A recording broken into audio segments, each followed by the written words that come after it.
In minute silence in memory of Councillor Brian Adams. I will stand. If you wish to stand, you may.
Thank you.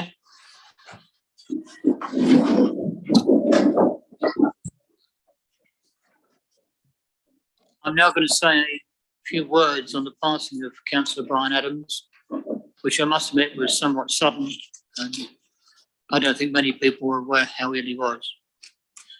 So since being elected as ward councillor for Frensham, Dockenfield and Tilford in 2011, Councillor Brian Adams has worked tirelessly on behalf of the residents.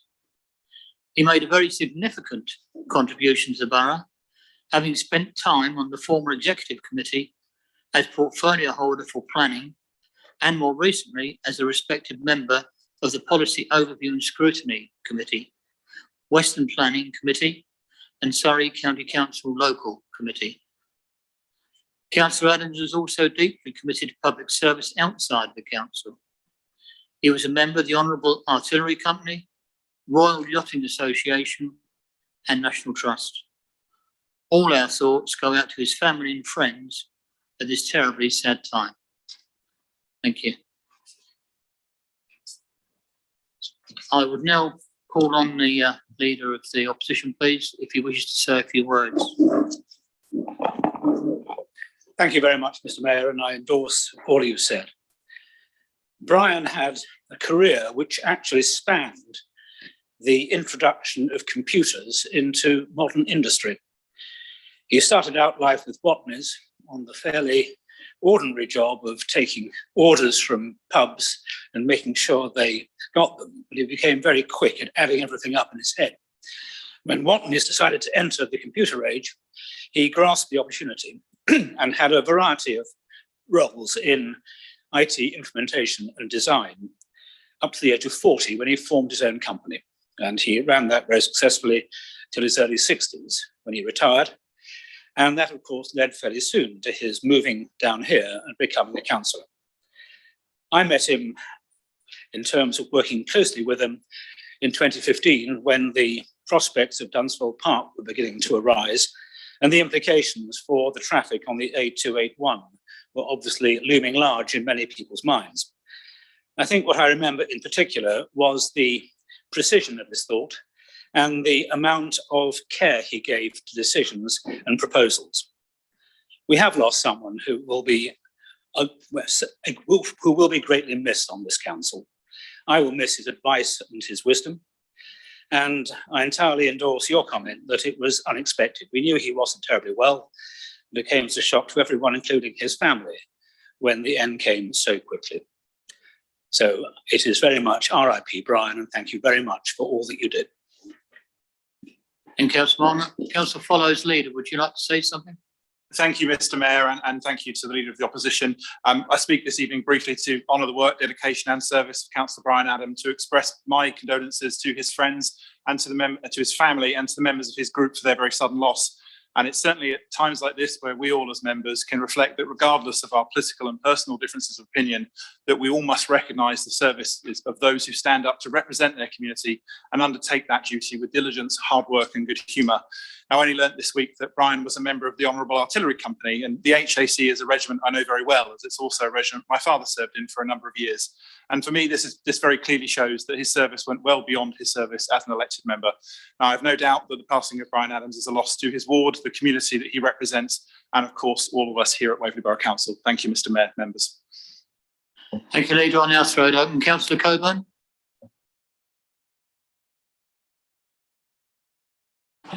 Thank you, Mr. Mayor. I just really wanted to add a very personal tribute to Brian. I knew him before he was a councillor, and he supported me in several roles. And when I was just on the verge of giving up, he would say something ridiculously funny, probably slightly non-PC, and I would roll around with laughter and get on with the job that was in front of me. Brian was humorous, he was witty, he was supportive, he was a lovely, lovely man, whatever else he did. And the world is going to be so much poorer without his wit, his wisdom, but above all, his friendship, because he really had that way of just supporting you at the time when you needed it. So I just wanted to add my personal tribute to Brian. Thank you. And Councillor Coburn. Is there anybody else that wishes to say a few words? Councillor Palmer. I'd just like to add from the Labour group our sympathies to Councillor Adams' family. We had the pleasantest of relationships with him. I didn't know him well, unlike the councillors who've already spoken, but every time I met him, it was a pleasant and enjoyable occasion, and we'll miss him. Thank you. Thank you, Councillor Palmer. Now the Deputy Mayor, Councillor Ward. Thank you, Mr. Mayor. On behalf of myself personally and also the Farnham Residents Group, we didn't always agree with Brian, but he was one of those people that you could disagree with in an amicable, reasonable and friendly fashion. And to me, that very often is the hallmark of a decent man. He was hardworking, he was pleasant, and as I say, you could disagree with him without it becoming personal and nasty, and that really is a high tribute to pay. Thank you. Thank you, Councillor Ward. Councillor Clark. Thank you, Mr. Mayor. Brian was my shadow portfolio holder, and we met regularly on a one-to-one basis for me to update him on any issues with business transformation and IT.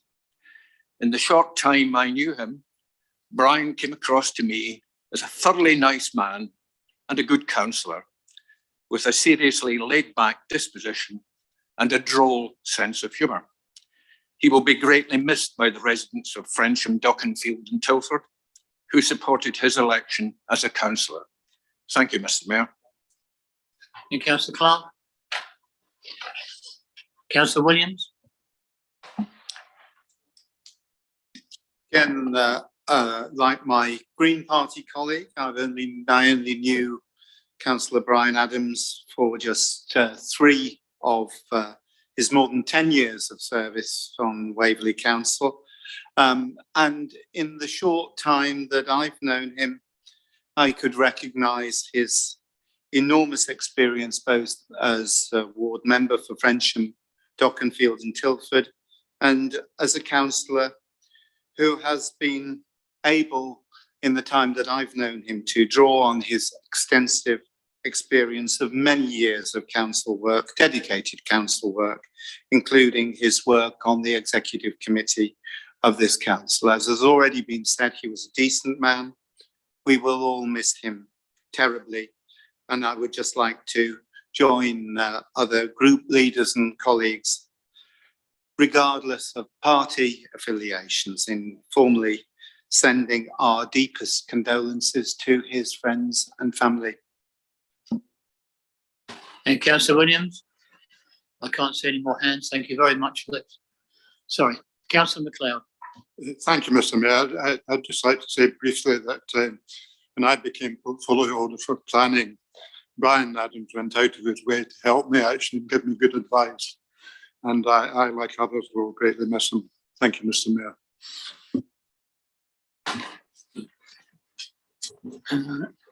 Councillor Martin.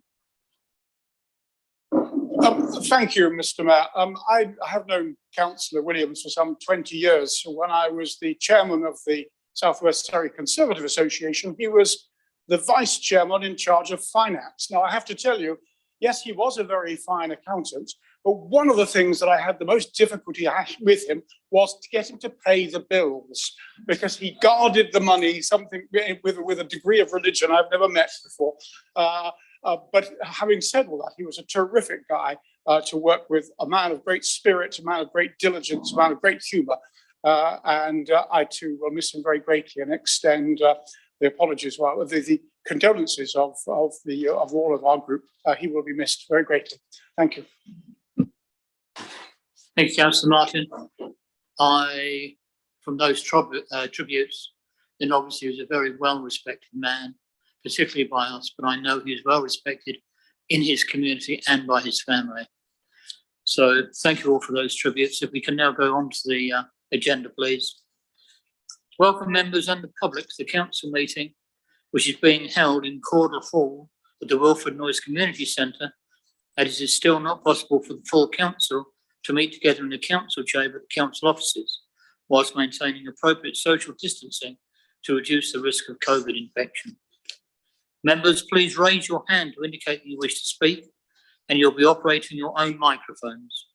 If you are unable to hear anything, please indicate to me. I can also confirm that we are live streaming the meeting this evening. Speeches will be timed at 4 minutes, and you'll be given a 30-second warning before your time is up. Members may only speak once on each item, except in limited circumstances, as set out in Procedure Rule 14.5. Thank you. So if I now ask for apologies for absence, please.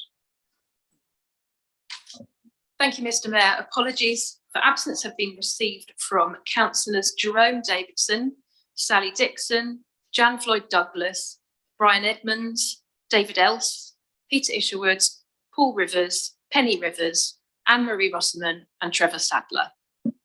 Thank you. Minutes of the council meeting held on the 14th December 2021. Members, does anyone have an issue with the accuracy of the minutes?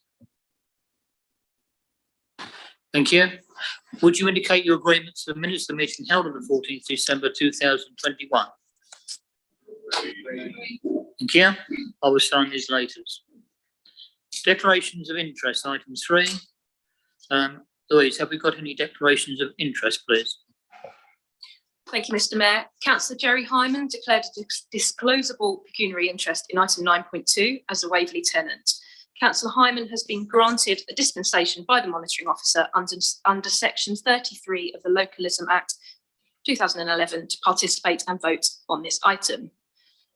Councillor Steve Williams declared a non-registrable interest in item 9.1 as the partner of a former volunteer at Godalming Citizens Advice.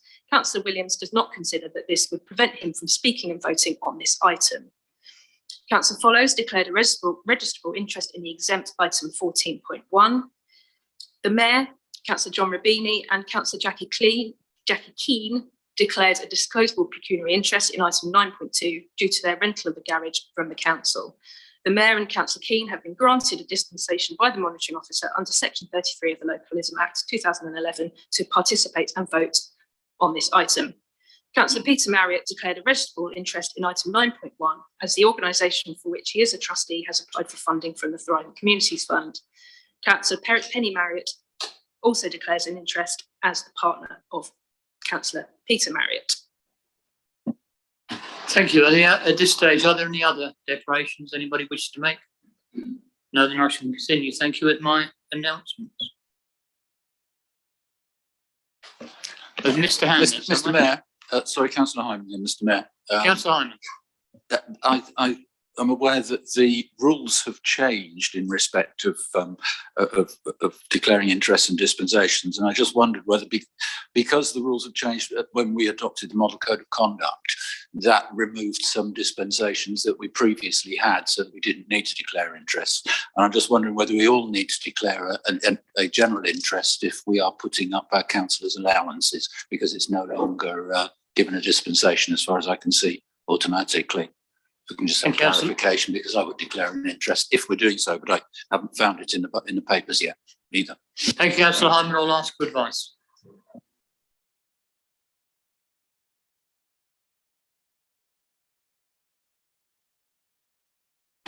I'm told allowances are not actually in there, so we don't need to.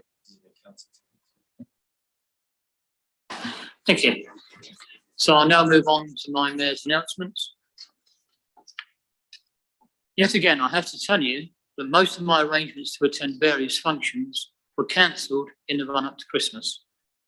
In fact, since the last council meeting, which is back in the middle of December, only 6 events have gone ahead. I particularly enjoyed presenting long service certificates to our own staff. There was an assortment of officers having worked for Waverley for 20, 30 years, a commendable achievement and well worth acknowledging all their loyalty. I then had the satisfaction of presenting various medals and cups to the very enthusiastic swimming club of Broadwater in Godalming.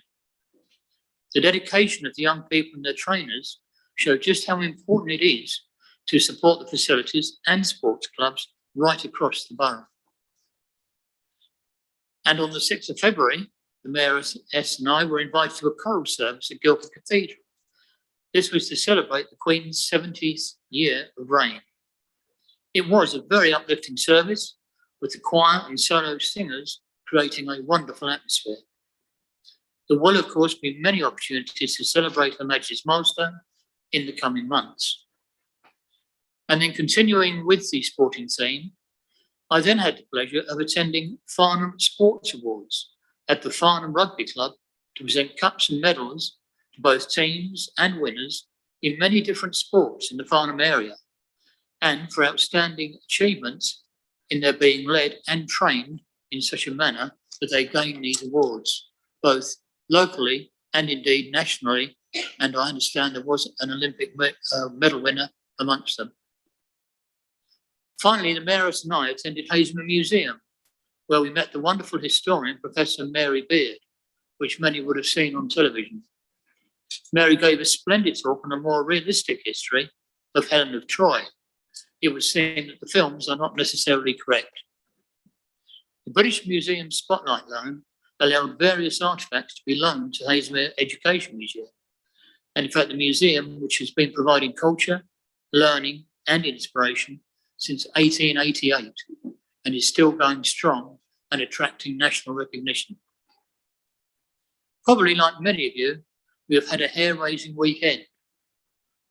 I might mean that literally, with very strong winds mixed with an assortment of fence panels, trees and branches. Roads were blocked and some had electrical and water failures. I would like to thank all the volunteers, all the workers, and especially our staff in supporting our community in their various needs, and particularly by coordinating all the help that was needed. I think they did a wonderfully splendid job, and I really do want to thank them. Now, next month, I'll put this as a bit of a plug. Next month, I volunteered to work at my 3 charities. They are Skillway, A Place to Be, and High Star Wildlife Hospital. As yet, I don't know what I'm going to do there, but I'm told they've got some wonderful work for me to do. So I'm going to have to roll up my sleeves. And at the animal hospital, I imagine I'm going to have to get shoveling, but there we are. So I will be circulating details on how to sponsor these events for the mayoral charities. Now, just a few words of hope. Prime Minister, as you know, has announced that regulations on COVID are to be stopped, but individuals are to take on their own responsibility to stay safe. So please stay safe yourself and respect the safety of those that are most vulnerable. And finally, I would wish the Queen a speedy and full recovery from her COVID infection. Thank you. Now, item number 5, leaders' announcements. And if I could ask the leader, please, to make any announcements. Good evening, Mr. Mayor, and thank you. I promise I will be brief tonight, as I'm sure you're going to hear plenty from me over the course of the evening. I have 3 very short updates. The first is that the Inter-Authority Agreement Working Group continues its work at pace, meeting every Friday to work with the officers at Waverley Borough Council and Guildford Borough Council on the next stage of the document that council has authorised us to draft between the two councils as part of our collaboration work. And I'd like to particularly thank Councillor Stephen Mulliner, Peter Marriott, John Ward and Michael Goodridge, as well as our opposite numbers at Guildford Borough Council for their extremely constructive contributions so far. I'm actually rather surprisingly finding it an interesting and challenging working group on a Friday morning every week. I'd also like to announce that Councillor Anne-Marie Rosamond has stepped down from her role on the Property Investment Advisory Board, and I've invited Councillor Peter Clark to take up this vacancy, and I'm pleased to say that he has accepted that appointment. And finally, I'd like to thank everyone in this room and many residents and a number of our officers, particularly Robin Taylor and Annie Wrighton, who aren't with us this evening, for their work over the weekend in regards to Storm Eunice. I imagine, like every other councillor in this room, and particularly the county councillors in this room, you'll have been dealing with calls from residents regarding trees falling, roads being blocked by trees, bottled water, power cuts and other such fun that comes with storms these days. And I want to thank everybody for the way that they've dealt with this and so professionally, and particularly our officers for the way they handled all the issues over the weekend. I'm sure that will be shared by many people in this room. That's all from me for the moment, Mr. Mayor, and I will now hand over to Councillor Peter Clark to commence the executive updates. Councillor Clark. Thank you, Mr. Mayor. Like Councillor Follows, I intend to keep my update as short as possible. This evening it refers to a recent survey of all 57 councillors regarding the IT equipment and support they require for the receipt and availability of their committee agenda papers, which are currently available in both electronic and paper version. This is an important area to consider, as it is a councillor's duty to read and absorb any papers that have been produced and distributed in advance of their committee meetings. Only in doing so are members in a position to effectively question the officers of the council and carry out effective debate and scrutiny with other members. Whilst we might have the desire to move forward towards a paperless environment, this must not get in the way of every single councillor being able to carry out their democratic duties. I'm pleased to say that with 4 exceptions, all councillors completed the survey. So I would like to thank everyone this evening who responded. This has given us a great insight into the issues that each member has with the IT equipment and the support that is provided by the council. The good news is that IT equipment and support will improve and that it will be tailored to the individual councillors rather than an attempt to one-size-fits-all solution. Part 2 of this exercise will be to drill down into the data and comments from the survey and create an action plan supported by the investment that is required. And this will then be brought back to the executive for discussion and agreement. Thank you. Thank you, Councillor Clark. Councillor MacLeod. Thank you, Leader. First of all, a brief update on my new responsibilities for enforcement and car parking. I'm obviously learning about this new portfolio, and I had a meeting today with Richard Holmwood, who's leading a project to review all enforcement activity across the council to see if it can be done more efficiently and more cost effectively. This is going to be a very interesting project and a big project, and it'll have to be done in conjunction with looking at what happens at Guildford Borough Council as well. So an interesting project. Car parking, actually, I've had little involvement so far. Car parking is usually a poison chalice, I think, for whoever's responsible for it. But my only involvement so far has been reasonably pleasant. I was asked to get involved in allowing the filming company who were let down at the last minute on parking arrangements in Godalming have a part of our Crown Court car park. And apparently this went down very well with the local population. We're pleased to see the stars of the film in the car park. And incidentally, we've made some decent revenue out of this actually as well. So that's all good news. In terms of Brightwells, all I have to report really is that the opening date is slipped back again a little bit. This to approximately November. This is due mainly due to delays in fitting out and building and fitting out the cinema part of the scheme. But Chris Nicholson in Surrey, whose responsibility is actually us, rather than that we're involved in this project and we're doing all we can to assist with it. But the opening date is very much down to Chris Nicholson and Surrey, and they're still hoping for a good opening in November, with most of the cinema and most of the retail and restaurant outlets let out. So let's hope that that actually happens. We're giving all the support we can to this project, and we're looking forward to the successful opening. Thank you, Leader. And if I may take the liberty, Mr. Mayor, the second most common question I got over the weekend can be responded this way. They were filming an adaptation of Great Expectations, and most of Godalming were trying to find either Tom Hardy or Olivia Colman for half the weekend in the storm. Councillor Penny Marius is next. Well, thank you, Leader. When I became mayor a year and a bit ago now, it was just after George Floyd, which made a huge sort of impact on everybody. And then Waverley produced a statement which said that the council's equality objectives would be reviewed, looked at, and steps would be taken. And I say that now we are somewhere along that the road, that the council's equality objectives have been reviewed and an action plan developed, and they will be coming to hopefully to full council in April. The objectives and action plan will set forward Waverley's commitments for equality, diversity and inclusion for the next 2 years. Thank you. Thank you, Councillor Marriott. Councillor Merriweather. Thank you, Leader. Actually, I'm going to be saying enough later on, so I'll hand it back to you. Thank you. As always, Councillor Mirrlees. Thank you, Leader. Good evening, everybody. As portfolio holder for Green Spaces, I should report that Storm Eunice took a tremendous toll on our tree stock, with around 50 trees being damaged or falling. Our tree team were out over the weekend dealing with emergencies and making areas safe for residents. And this work has obviously continued and will continue throughout the week. We are still reviewing the Museum of Farnham Service and Wilmer House. We are organising a workshop at the end of March with members of Farnham Town Council and stakeholders once the options analysis is complete.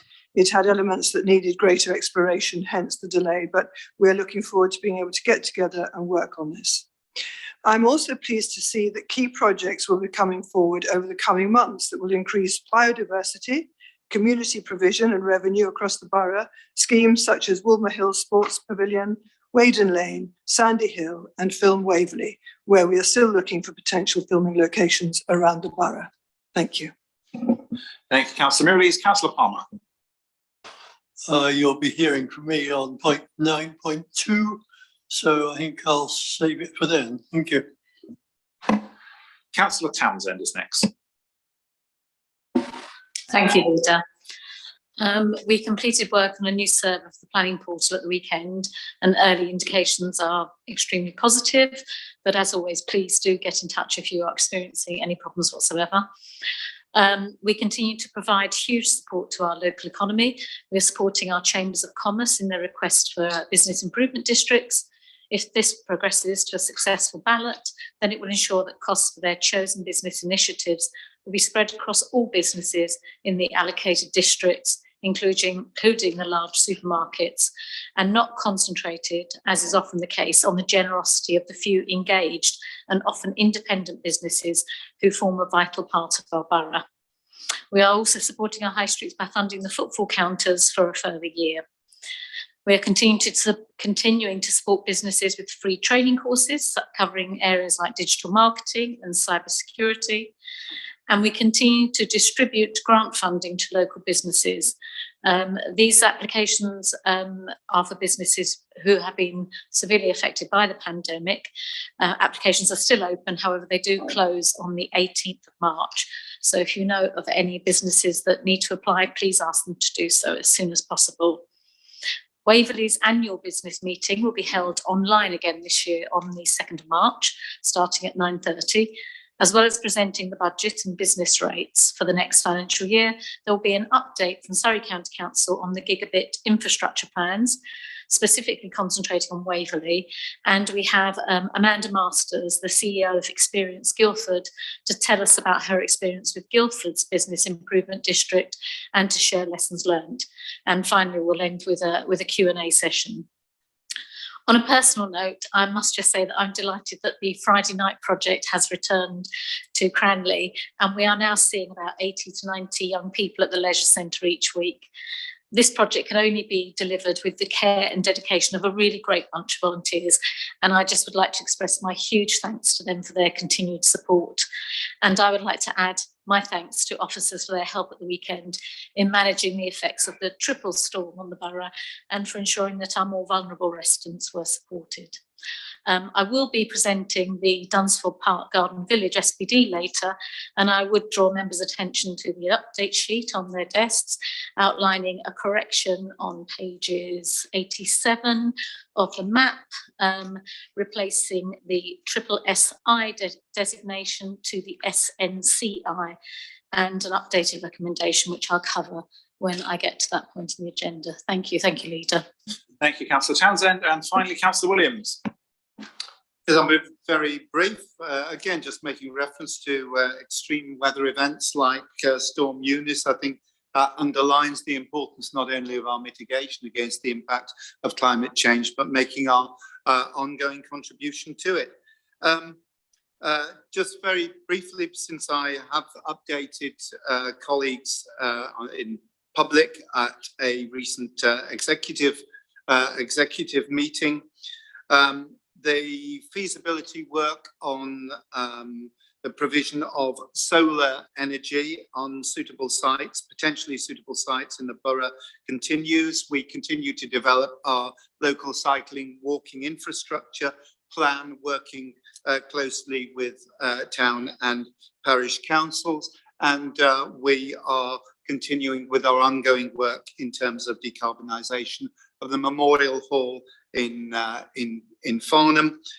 Solar panels have gone up or are going up this week, and that work continues, as well as the ongoing work on our carbon neutrality action plan, which as colleagues will be aware has been rated by the UK Climate Emergency UK, and on their scorecard we were not only the highest performing council in Surrey, but we were the 5th highest performing council in the UK. Never being one to adopt an attitude of complacency towards our climate emergency, I think that is a real tribute, however, to our commitment, and particularly to the huge work that has been done by our team of officers.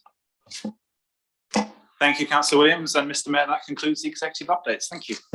Thank you, Leader. Item 6, which is questions from members of the public. There, in fact, have been no questions from members of the public. So we'll then go on to item 7, question from members. There have been 4 questions received. If I could start with Councillor Edmonds, please. You could read out your question.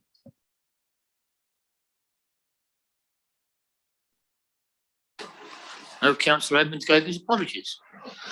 Councillor Townsend, you were going to respond to that. Do you want to read out his question? Thank you, Mr. Mayor. Yeah. Happy to read the question as well.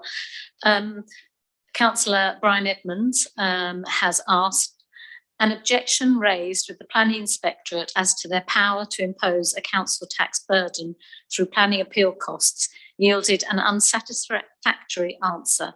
To provide the public with transparency for their liability for planning inspector appeal costs resulting from alleged unreasonable behaviour, please could these costs for the past 12 months be advised at the next full council meeting?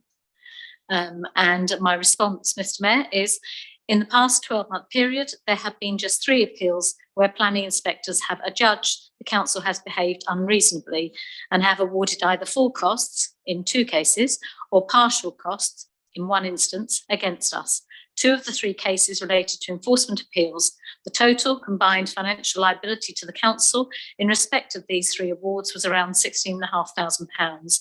It should be noted that there were a number of significant appeals during this same 12-month period where cost awards were either not sought or where cost claims against the council were refused by the inspector, notably those relating to Lower Webburn Lane in Badshot-Lee, the Woolmead in Farnham, the Heights in Hazelmere, Loxford Road in Orfold and Scotland Lane in Hazelmere. Thank you, Mr Mayor. And Councillor Townsend.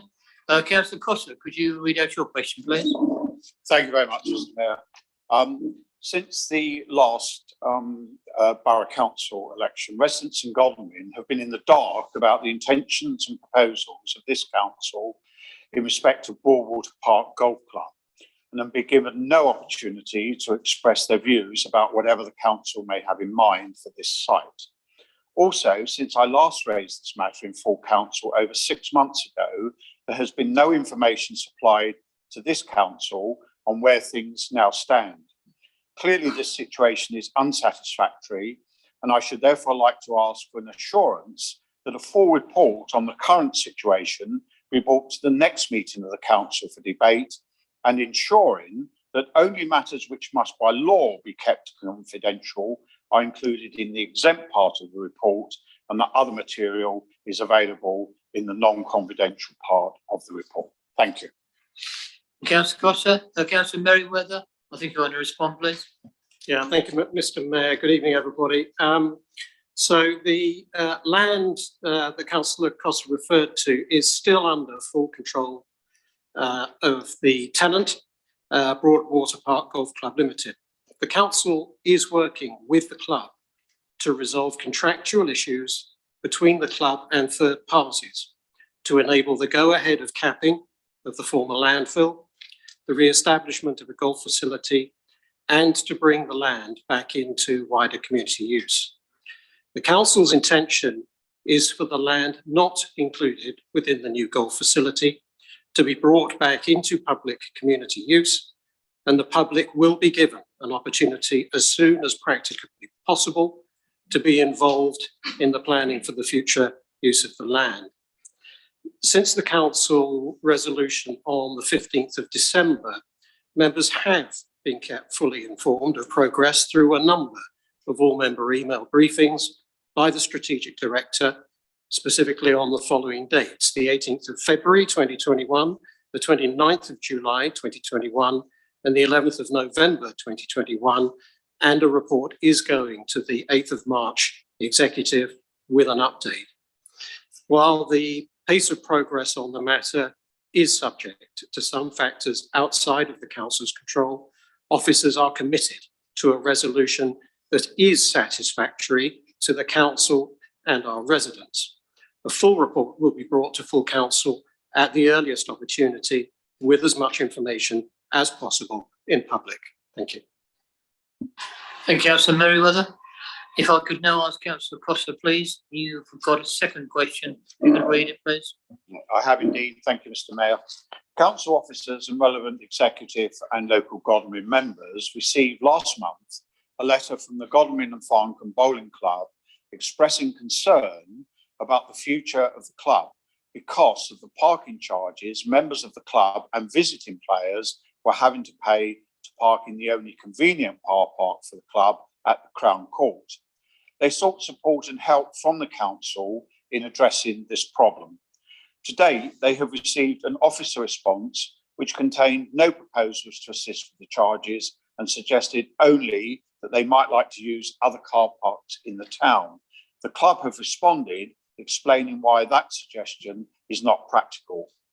I should like to ask the Leader of the Council, though I'm sure I'll get the answer from the portfolio holder, who I've already approached directly on this matter with no response to me to date, if he and other members of the administration share my view, firstly, that it will be tragic if the contribution made by the Presidents of the Bowls Club to the character of the Phillips Memorial Ground and the surrounding area in central Godalming were to be lost, and two, that some limited support with parking charges at the Crown Court car park would not in any serious way undermine the need to maintain the significant revenue stream needing to be secured from this large car park, which we all understand is so vital to the future vibrancy of the centre of Godalming?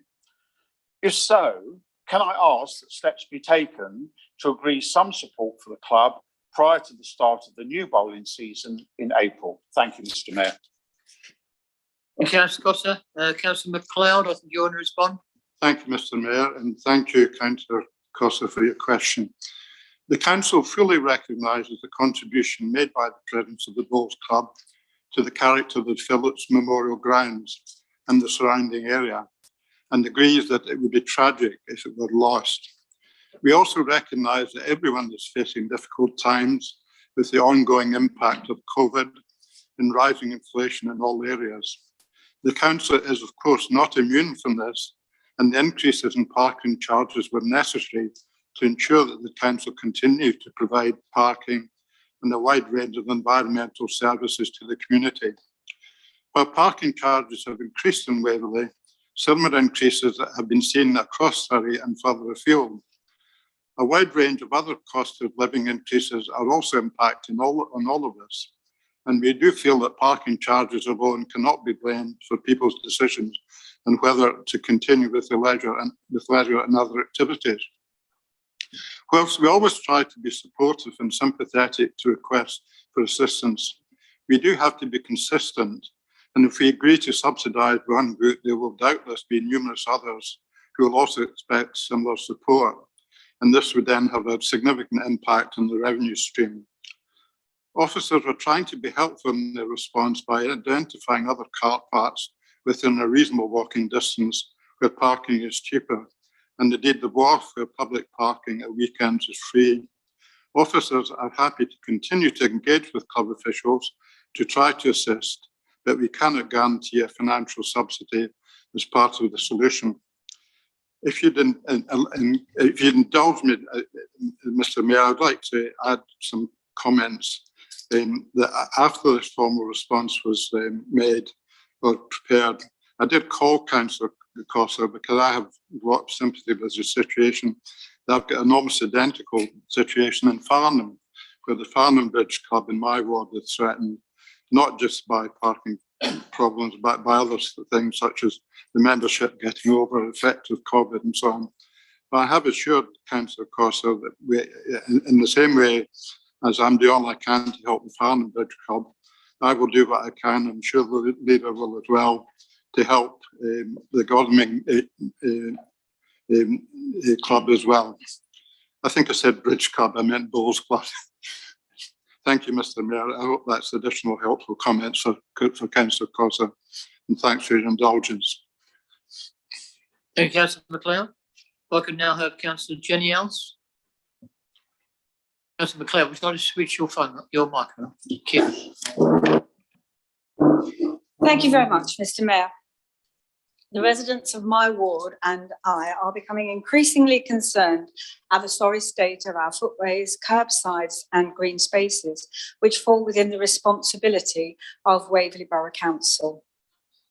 This is a situation that has not been helped by the introduction of No Mow May last year, a worthy initiative, but which regrettably continued in some areas until October, resulting in a lack of civic pride and encouraging litter and dog fouling, etc. It's a situation about which I know other rural areas also have concerns, as they do not appear to have had as much attention as the towns in our borough. I have repeatedly asked for an indication of when our village last had a visit from the street cleansing service, which were always included in the contract, but I have had no data supplied. We are now being told to learn to live with COVID, which is so often the reason given for this apparent lack of civic pride. And given this advice, what are Waverley Borough Council's plans for this year? I'm tired of having to make excuses for this lack of service for which our residents receive no refund on their council tax, and I would really like to report that a better service will be provided. With the potential for isolation rules for COVID infections to be abandoned, which appears to be one of the reasons for Biffa's inability to provide this service. When will the street cleansing programme, exactly as described within the contract, be reinstated? If this is not going to be possible, this council has a right to know. And what are the terms of the penalty clause attached to the contract? Thank you, Mr. Mayor. And Councillor Else, I believe Councillor Williams will respond. Thank you, Mr. Mayor. Thank you for your question regarding street cleaning and grass cutting. There's a fairly lengthy response in front of you, so I hope in the light of economising on time, I will praise you the response a little. Taking the grass cutting element first, you're correct that we supported No Mow May last year to boost biodiversity throughout the borough. We believe that the benefits of this campaign have outweighed the issues that materialised, and future campaigns will reflect the lessons of last year's adoption.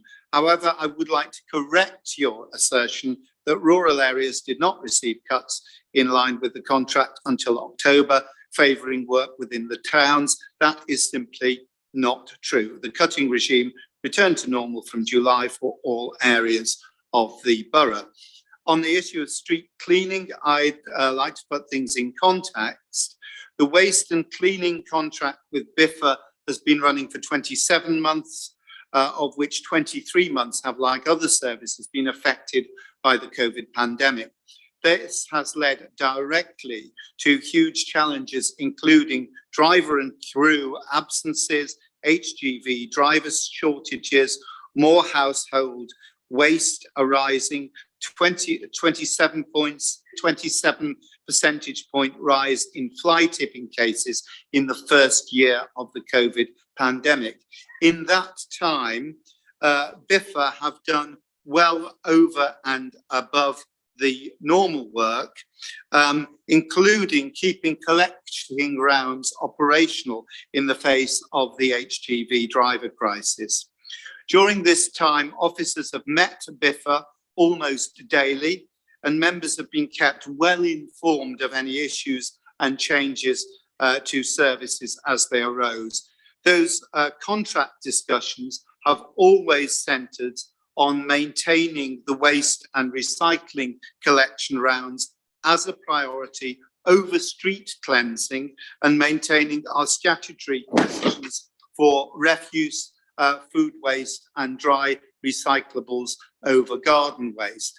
Therefore, we agreed that street cleaning operations could be reduced over the pandemic period and the normal schedules permitted to slip, while at the same time responding to requests for one-off and additional street cleansing operations in response to specific need. These have typically been where there's been significant littering in specific areas and high levels of leafing or where safety has become an issue. In relation to Elstead specifically, there are 26 roads in Elstead that are on Biffa's mechanical sweeper schedule, which vary in frequency between 4 and 13 weeks. There is no doubt that these have been lower over the last year since we moved to a much reduced proactive sweeping programme, but a far more responsive work pattern as street crews were utilised on waste collection duties. I understand that officers met with you, Councillor Else, and the parish clerk at Elstead in late January. And following that meeting, 8 roads were completed immediately and another 6 roads are in progress for this week. This is clear evidence that Biffa are continuing to observe and maintain the revised sweeper response service. At the present time, and for the foreseeable future, we anticipate the service will continue with those priorities as Biffa, like all HGV-reliant businesses, still has driver vacancies amounting to around 20% of their requirements. I'd finally like to take the opportunity to thank both our officers and the staff of BIFA for their unstinting efforts in maintaining services for our residents during these very difficult, very challenging and unprecedented times. Thank you, Mr. Mayor. Thank you, Councillor Williams. That ends item 7, the questions. We now move on to number 8, which are motions. And in fact, there are no motions that have been received. So we go forward to item 9, minutes of executive.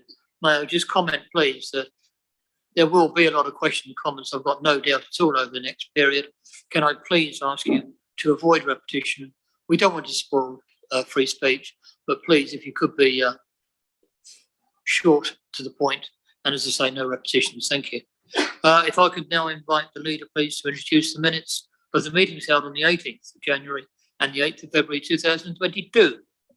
Thank you, Mr. Mayor. I'd like to propose the minutes of the 18th of January and the 8th of February, and I believe I have a seconder. Please do second, Mr. Mayor. Yeah. Councillor Follows. Okay, right, so starting with item 9.1, probably the main event of the evening, General Fund Budget 2022-23 and Medium Term Financial Plan 22-23 to 24-25. Good evening again, members. Once again, we come together as a council to consider a budget. And for the third time, we do so in the shadow of COVID-19. And perhaps that shadow is now slowly passing, but its consequences on our communities, on our budget, and on the local and national economies will remain for years to come. But let's first look at the context that this budget sits in. Inflation has surpassed top predictions on 2 occasions already since the start of our budget setting cycle last November. Inflation has been fueled by a combination of the pandemic, supply side pressures caused by many factors, but particularly Brexit, rising energy prices, and finally a national insurance rise from central government. We've also now have the fairly ill-defined spectre of levelling up, a hastily thrown together government policy that will apparently not leave the south of England worse off, despite no new money being added to the system. A logical absurdity that also completely ignores any localised poverty that we know exists in parts of Waverley and Surrey in general, and that almost always remains masked by a high borough average income. When residents get their council tax bill, it often has a Waverley logo upon it, a little bit of regulation that does nothing to help explain to residents where their money goes. So let's have a quick look where it goes. Now, as the collection authority, Waverley collects it all, but around 75% of it goes straight to Surrey County Council, 13% to the police, 9% to Waverley, and around 3% distributed to all our towns and parishes combined. And when it comes to business rates, we also collect for everybody, but keep practically nothing. Around 85p and the pound goes right back to central government, around 10p to Surrey County Council, 5p to us, and absolutely nothing to our towns and parishes. We do not have powers from government to set business rates. We do not have the power to add additional tax bands, something many of us would dearly like to do when a house that costs £20 million in Godalming is on the same banding as one that is worth £1 million. Before Councillor Merriweather gets into our budget details in more depth, I just wanted to highlight what some others are doing before we get onto our own. The police precept is set to rise by £10 per year for a Band D property, taking it to around £295. And I think we could all get behind that if it was exclusively for frontline policing that we so clearly need. Many of you will have listened to introductions from the Borough Commander over the past few weeks, where the burglary detection rate was clearly very low, and part of the reason for that is an absence of frontline staff. But 17% of the rise that the police are issuing is going to the political office of the Police and Crime Commissioner, and her office alone will, from next year, cost over £3 million worth of public funds to service. Surrey County Council also have put their council tax up to the maximum they were allowed. And it seems the government national insurance rise isn't likely to help the NHS or social care anytime soon either. And just like here, it's a cost to the council because they employ staff. Now, Surrey raised their taxes despite sitting on around £200 million worth of reserves, more than the regulators say they need. And as the largest portion of council tax, this rise equates to £77 for a Band D property. This huge rise in the cost of living, made essential not just because of external pressures, but because they cynically did not raise tax levels to what they needed last year because they were all running for re-election, makes for a huge rise in the cost of living this year. It passed to thunderous applause from an administration at Surrey that look increasingly economically and socially detached from the residents they claim to represent. I'm now going to get to our budget. Here at Waverley, we are proposing a £5 per year increase in Waverley's share of council tax for Band D property, equivalent to a 2.6% increase. This rise allows us to continue to balance the budget over the coming year while maintaining our provision to residents, our service provision to residents, and to provide critical financial support to the voluntary sector at the levels we do now. Increases in fees and charges have been kept broadly below inflation, except in commercial areas such as planning pre-application services, where a new approach will see fees for developers increase so that they more closely reflect the actual costs of the council who are providing the service. All of us here acknowledge the impact this has on residents. We are all also residents ourselves. We are proposing to extend our discretionary council tax hardship fund, adding an additional contribution of £50,000 to that fund this year. And we also propose to continue the existing council tax support scheme at the current level. I urge all members, as members supporting and acting for the whole of Waverley, whether you are from Farnham, Godalming, Hazelmere, Cranley, or all of the villages, hamlets, parishes and towns that are in between, to support this budget. Now, I want to thank all of our officers for the work that has gone into this, and I particularly like to thank Councillor Merriweather for his diligence, patience and time spent with members, again, at various stages of this process. And with your consent, Mr Mayor, I will now hand over to Councillor Merriweather to go through some further detail of this budget. Thank you, Mr Mayor. Thank you. I would like to ask, have you got a seconder for your first part? My apologies, Mr Mayor. I do believe I have a seconder for the budget. Please to second, Mr Mayor. Thank you. Thank you, Councillor Clark. Yes, now we'll go on to Councillor Merriweather, please. Thank you, Mr Mayor. So this is the report on pages 45 to 116 of your agenda pack.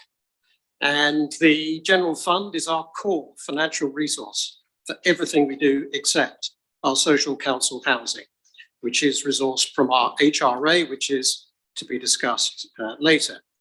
Our proposed 2022-23 general fund budget is shown at Annex 2 to the report. And while this presents net values for our non-housing service costs, it's important to recall that our gross general fund cost base before income from fees and charges is around £35 million annually. The upward financial pressures we face remain daunting at net £1.7 million extra in 2022-23 and £14.8 million cumulatively for the 4 years ending March 2026. But just as the income we lost due to COVID starts to recover, we now find ourselves instead facing the malign threat of inflation, which, including the health and social care levy, increases our general fund cost base by £1.1 million in 2022-23 and £9.2 million cumulatively for the 4 years ending March 2026. There is profound uncertainty as to the severity and duration of the inflation risk we face, with actual rates accelerating faster than forecast and updated forecasts tracking both higher and for longer. If the effective overall inflation rate we experience were to exceed what we've assumed by even only 1%, just for 22-23 alone, we estimate the impact would be at least around £100,000, which would of course compound to £1 million over the 4 years ending March 2026. For that reason, and provided our current year 21-22 outturn is on or close to current forecasts, we will be proposing that half of the unused £2 million COVID contingency reserve that we earmarked in 2020-21 be retained and repurposed as a broader inflation and economic risk reserve until such time as the economic uncertainty abates.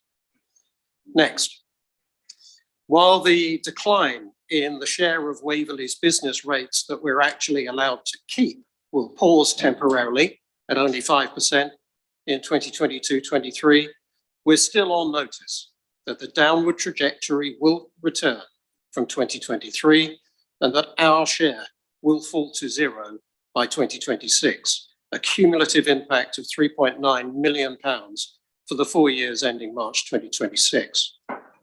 However, for 2022-23 only, the impact of the financial pressures I've just described should be partly mitigated by an additional one-off and unexpected increase in new homes bonus of £0.6 million and by a smaller one-off services grant intended, amongst other things, to offset at least some of our costs for the health and social care levy for this 1 year.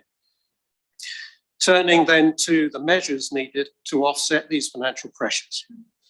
For us, these measures comprise both cost efficiencies and income generation, amounting to £0.4 million and £1.27 million respectively in 2022-23, and which are itemised in the table at paragraph 7.2 and annex 1 in the report.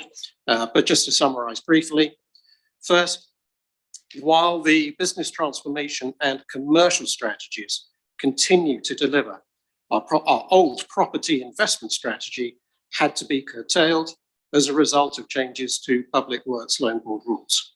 So while we're replacing that with a new asset investment strategy, we'll also continue to look elsewhere to replace the benefits of that specific measure and beyond the ongoing collaboration with Guildford. And second, we expect that the pricing and other strategic changes that we're already implementing across all of our car parks will improve the utilisation of more, if not all, of our available spaces and increase revenue yields, bearing in mind both that there is a maximum amount of income that we're actually allowed to generate from our car parks and that we need to fund a significant backlog in car park repairs, maintenance and improvements. Nevertheless, we're still faced with the need to recommend an increase in council tax of £5 for our Band D equivalent dwellings. While this is the lowest increase of all of those affecting our residents, and we're forecasting increases to be lower still in subsequent years, we still recognise that for 2022-23, the rise is a burden on all of our residents. And so, in order to mitigate its impact on our most vulnerable, we're recommending also that the council's existing council tax support scheme be continued at the current levels, which just for Waverley's share is worth about £630,000 to our residents annually. We're also recommending that an additional £49,000 council tax hardship fund be extended to help those council taxpayers most financially affected by the pandemic. We're recommending there be no blanket increase in fees and charges and that they be limited only to those identified in Annex 4 to the report. And this means, for example, that our 1,600 subscribers to Careline at least will not have to cope with a price increase for that too in 2022-23. The funding pot for the Thriving Communities Fund, which replaced our community organisation SLAs, is not only retained at £700,000, but has been supplemented with an additional £49,000 to help organisations that need to transition. And I must emphasise that it is only the total size of this pot that is being approved here in this budget, and that the individual allocations from that fund are not within the scope of this budget, as you all have seen from the separate communications I know have been circulating on this matter. In addition to preserving our services, in Annex 5, the budget also identifies the proposed funding for priority capital spending needed for major one-off repairs, upgrades and replacements of just our own general fund assets, like our sports pavilions and projects identified in our climate change action plan. I'd just like to draw your attention to that annex because the gremlins have got in and impacted the left-hand column, which includes a key relating to notes against 4 of the items. We've spotted the formatting problem with the note indicators, and they seem to be, they need to be realigned. This doesn't affect the figures, and we'll ensure that the final published version is corrected.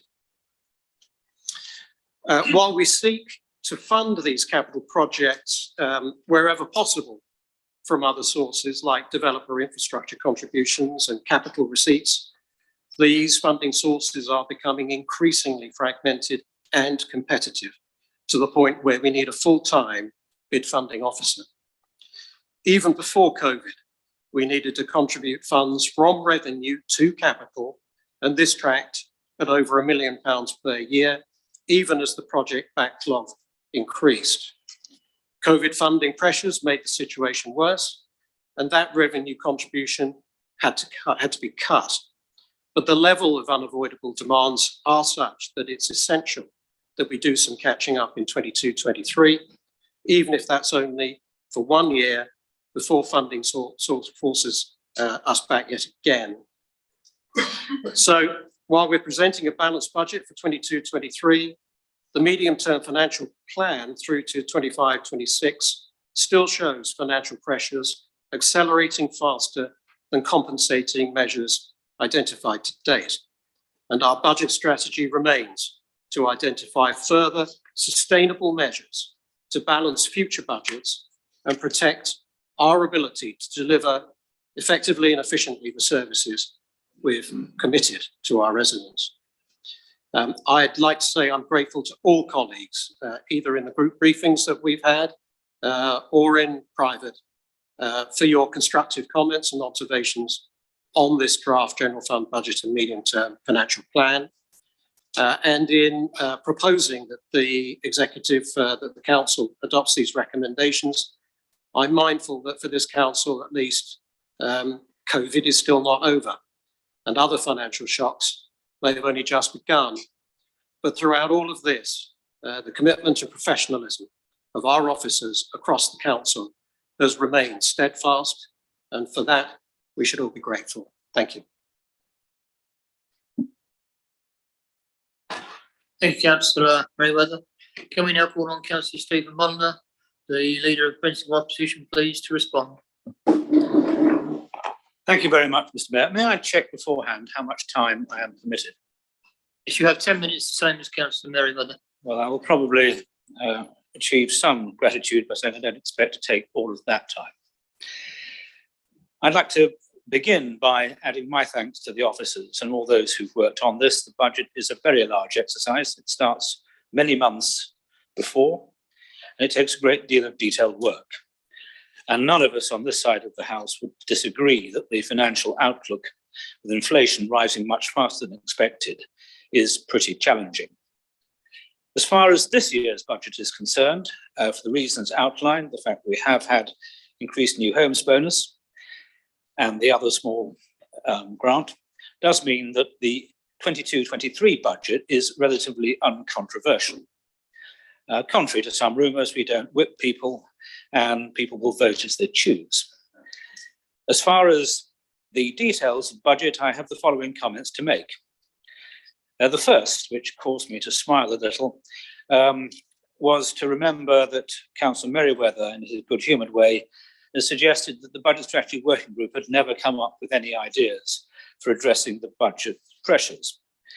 Well, I can only assume he never read the report, because we did actually say two things. And one of them was that car parking income was the only one over which we had more or less full control, and that no matter how much some of us dislike increasing charges to residents, that was the obvious one to go for. Anyway, 2 years later, it's happened. The other thing we said, which is vaguely relevant, is that we felt that the voluntary sector grants were very important and should not be tackled, if possibly avoided, because of the huge volunteer leverage they generate. The amount of value the community gets out of those sectors' activities is much greater than the money that we put in. And that too, with a few bumps along the road as the new system has come into place, is also the case. But if I look a bit further forward, we see that one of the lines on page 67 is the reference to the local government collaboration. And I have to be honest here and say that we are sceptical about this and always were. I should say, for those who are slightly confused by the papers, that if you look at your table on page 67, you will see 4 figures. They are, in fact, to be understood as year-on-year increases. So the savings that are being forecast are actually 150,000 in the year to come, 22-23, then 350, then 550, and finally 700. And our view is that certainly the higher numbers are completely aspirational at this stage. We have no objection to the idea of these sort of collaborations or mergers. They've been done elsewhere and some have been successful, some haven't, and divorce proceedings are not unknown. Indeed, Havant in East Hampshire and Oxfordshire County Council and Cherwell District Council are doing that now. The reasons why we're sceptical are fourfold, and none of them, as I've mentioned, are ideological. The first is the timing of it. These deals made most sense some time ago, 4 or 5 years, before the relentless paring away of costs had got as far as it has now.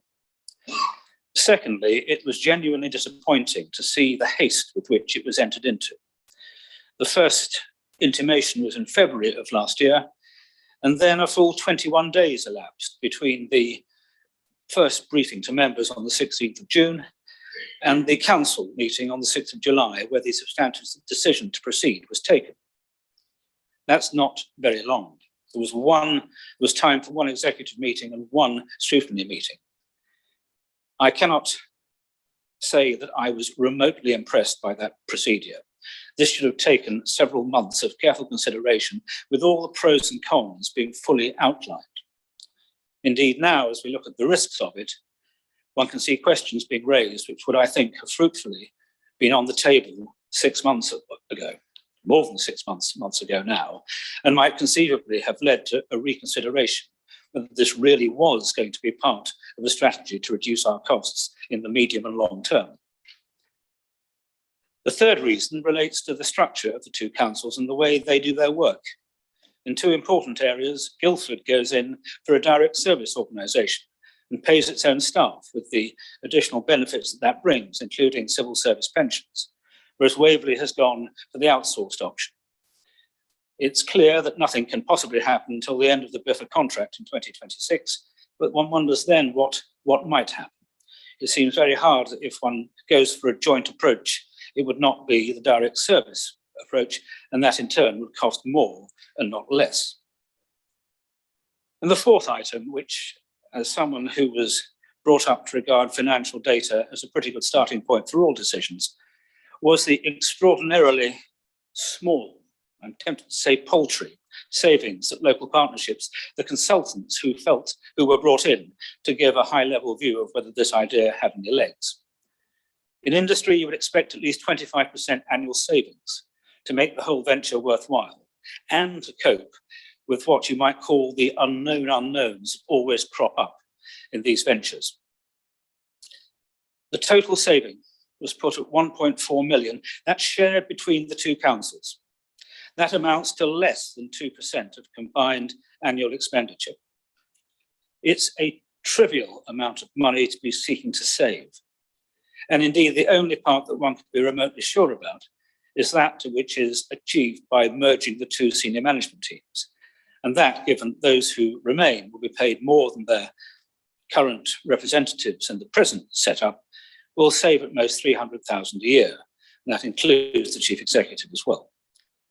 So we must be perfectly frank. The onus to justify change rests solely with those who propose change. We will not be obstructive. We will watch carefully.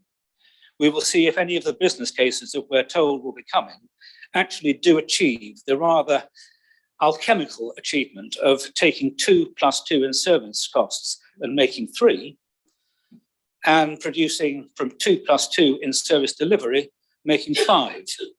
And I say 5 because one of the things in the mission statement is to actually somehow produce greater services, better services for residents than if we did not merge. So I wish all those involved best of luck, but we are extremely dubious. And if by the time of the next elections, there is no sign that this project does have legs, then please do not be surprised if, should we be in control of the council after that, we will take a very long, hard look at whether we think this should continue. I'll finish with one comment which Councillor Merriweather did touch on, and that's just the general principle of transparency and good governance. As was said, the detailed breakdown of the voluntary sector grants was sent to members this morning, which was later than it should have been. It is important that we see what has been done. I did see one or two emails suggesting that members were not happy. It's perfectly true that one wouldn't usually expect to alter those at a council meeting. But I think we've had examples in recent council meetings where it's been made quite clear that the council has complete autonomy. And therefore it is important, for the sake of good governance, that it retains the right in extremis of saying something's wrong here, we can't possibly approve that. So I would like advice, but I take issue with the idea that we do not have the ultimate right as the council to be autonomous in this respect.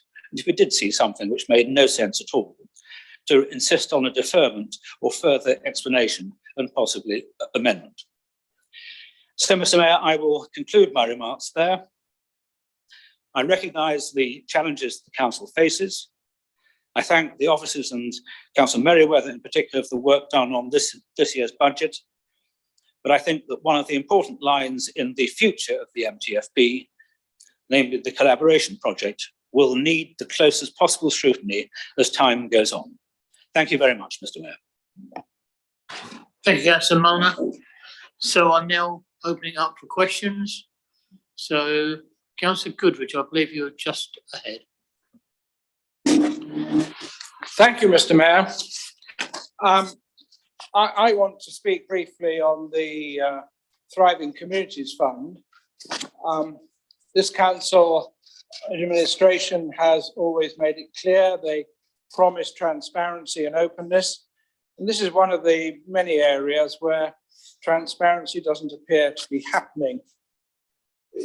We received the information today. The leader of the council promised on the 8th of February at the executive that we'd have the papers in good time before this meeting. And I don't consider 10 o'clock today to be good time, and only resulted as after a reminder from Councillor Mulliner. As one of the co-founders of the CAB Godalming and one of its former chairmen, I heard rumour that the Citizens Advice Bureau were to receive a 30% cut in their budget, a reduction of £60,000. This would have meant the closure of offices in Cranley and Haslemere, with redundancy of supervisors in those offices. I attended the executive on the 8th of February and spoke, and was told by the leader that 50,000 would be coming from the Surrey County Council to Citizens Advice Waverley, and therefore they would only be losing about £10,000 to cover their overheads. I checked after the executive and was told by Citizens Advice Waverley that the £50,000 referred to by the leader was ring-fenced and could not be used for general expenses. I was right, therefore, in warning about the consequences to Citizens Advice. In emails that followed, the leader didn't change his position. I'm pleased to say that a meeting took place last week between the leader and Citizens Advice Waverley, which resulted in the letter that we all received yesterday. And that confirmed that the £50,000 was ring-fenced, and therefore the CAB had a problem. But a positive outcome came from that, in that £40,000 would be received by Waverley Citizens Advice for this coming year only. And it was 40,000 was coming from the Waverley Containment Outbreak Management Fund. I know the Citizens Advice Bureau welcome this news and hope to keep supervisors and officers in both Cranley and Haslemere. I think the council deserves an apology from the leader for giving us misleading information. I question, where does the Containment Management Fund appear in our accounts? I couldn't find it in Annex 6 or elsewhere, so far as I can see. So I'd like to know out of which pot this 40,000 is coming, because it's not apparent on the budget papers. It's so important that Citizens Advice Waverley are financially supported, particularly in the forthcoming year, where financial pressures will mean that they will have to deal with a great deal of work. They already help 4,500 families within our borough, and I would like to ensure that continues. If I could make one comment as well, having received the list of contributors or the people that are receiving grants, it would be very useful if one knew on each of those what they received in the previous year, so one could see a comparison, and that doesn't appear on the list. Thank you, Mr. Mayor. Councillor Goodrich, Councillor Peter Martin. Well, thank you, Mr. Mayor. We've already heard that car parking is an important part of the budget. Car parking income at £4.8 million is the second most important contributor to the general fund budget next year. Only the income from council tax at 11.2 million is bigger. Car park income at 4.8 million is well below the pre-COVID level of 5.5 million, despite the very substantial increase in parking charges that were approved earlier in this financial year. The full impact of those increased parking charges, as noted in Annex 3 on page 82, is some £730,000, which represents an 18% increase for Waverley residents who use those car parks. Not exactly, I might say, in line with inflation. And today we're being asked to approve a 2.6 increase in council tax, which yields a total of £282,000 next year. The additional council tax, Mr. Mayor, and the increased car parking charges taken together amount to over £1 million, a very considerable increase in tax and charges for our residents. And I might say the increased car parking charges yield 2.5 times more than the increased council tax, and that if we were to recover all of the increased car parking charges from the council tax, it would result in an increase for a Band D household of £12.50 a year over and above what the £5 that is proposed here. So if it were all to be found in council tax, the increase in fact this year or for the year coming will be 9.1%, which is very considerable. So car parking revenues are very important this year, next year, and right through the medium-term financial plan. Now, Mr. Mayor, various things affect car parking income. The level of usage and the scale of charges are two important factors.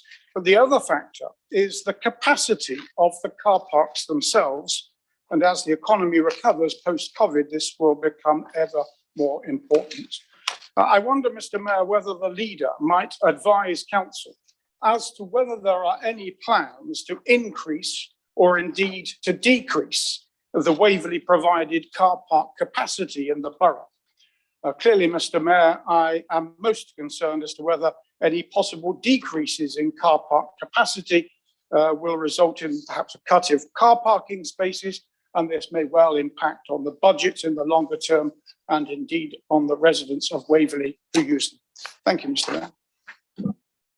Thank you, Councillor Martin. Councillor Nicholson.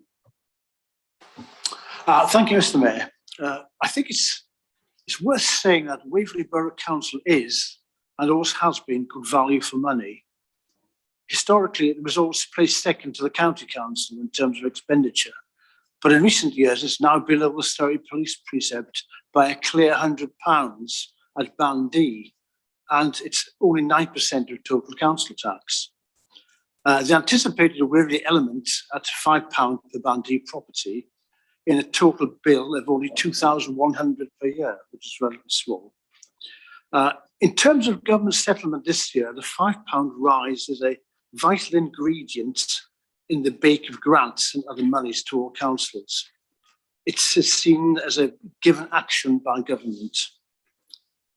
Our objective for the council is to preserve current services and help to the voluntary sector. We'd like to go further, for example, with provision of extra social housing for rent, following on from the excellent ongoing schemes in Godalming and Chiddingfold. And now turning to our planned general budget of the current year nearing its end, if I was asked to describe the position in one word, I would say that word is relief. The innovative COVID £2 million reserves have not had to be used, and I think it's sensible that the £1 million be kept as an inflationary reserve, which is the new and rising problem. For the medium-term financial plan, there are difficulties, as for all medium plans. They're always difficult to predict, particularly in these times. And we have concerns about inflation, which can spike, but can be quite mercurial. However, we have an expected improvement in the plan, so modified relief here. A key point for further discussion during the coming financial year's reserves, in that what can be released comfortably and can headings be simplified. We had an excellent afternoon informal onus session last year at the request of Councillor Hagan, and it was a very useful session, rather like the peeling laser and onion to reveal fresh information. Looking at fees next year, that old chestnut raises head again. That's planning fees not being increased as a result of government policy. If we receive just only half of planning department costs, then there's an obvious subsidy to residents who will improve their value of their houses at the expense of the council taxpayer. I think it's necessary to chip away at this with communications to central government and also to the LGA, who are conducting a major review of local authority finances. Other increases are either zero or are proportionate. And of course, the hardship fund extension is very much to be welcomed. So I think in conclusion, I think this is an impressive document. Thank you. Councillor Nixon, Councillor Ellis. Thank you. Please forgive me for remaining seated. No disrespect. Thank you.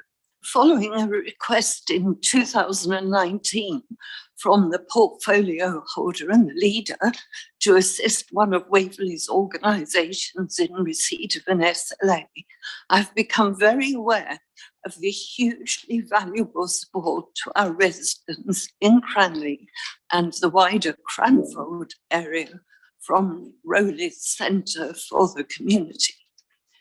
In 2020, COVID restrictions forced Rowley's and similar organisations to curtail their operations, immediately cutting off much of the income vital to maintain the service.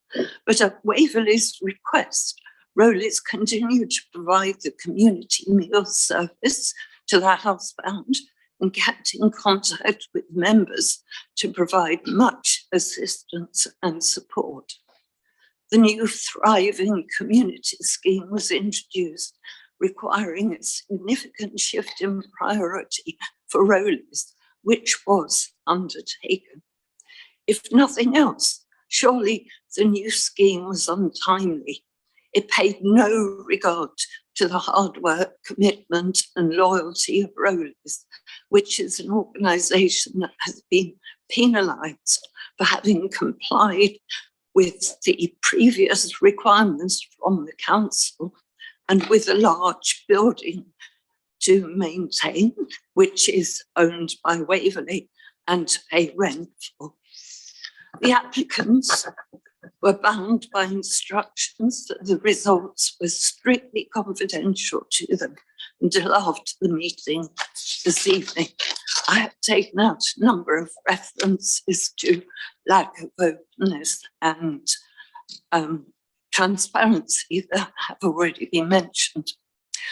Rowley's supported not only the elderly, but a wide range of other groups of residents, and if it is forced to close, due to lack of funds, the vital link to the most vulnerable in our wider community will be lost. The budget is not just a paper exercise allocating the financing of services, admittedly at great cost, but every aspect of the budget has an impact on real people, our residents in our communities, in our borough, and that includes Cranley.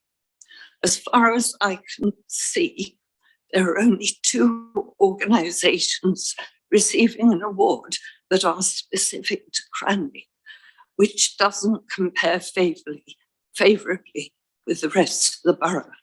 And one of those just 2 organisations is Rowley's. Their award is for 1 year only and comes with the instruction not to apply again for several years. It would surely be shocking, heartless and unfair of this council to treat Rowley's and the residents of this part of the borough in this manner, and I couldn't be more disappointed. I would sincerely hope that extra funding can be found to support Rowley's over the following 2 years that the scheme is operating, and awards have been made to other organisations. Thank you. Thank you, Councillor Ellis. Councillor Hyman. Thank you very much. Well, this is, I'm happy to support the budget to the extent that, of course, it's a below inflation rise. Mr. Mayor, we're all very glad to see that, I'm quite sure, as the portfolio holders had said to us that we're not going to stoke inflation by applying inflation busting rises. Unfortunately, that's not the case in the HRA with the rents, but we'll come to that in the next item. I am concerned a little bit about what I've just been told in respect of Rowley's from Councillor Ellis, and although I found it difficult with the acoustics in this room, it's very difficult to hear what people are saying.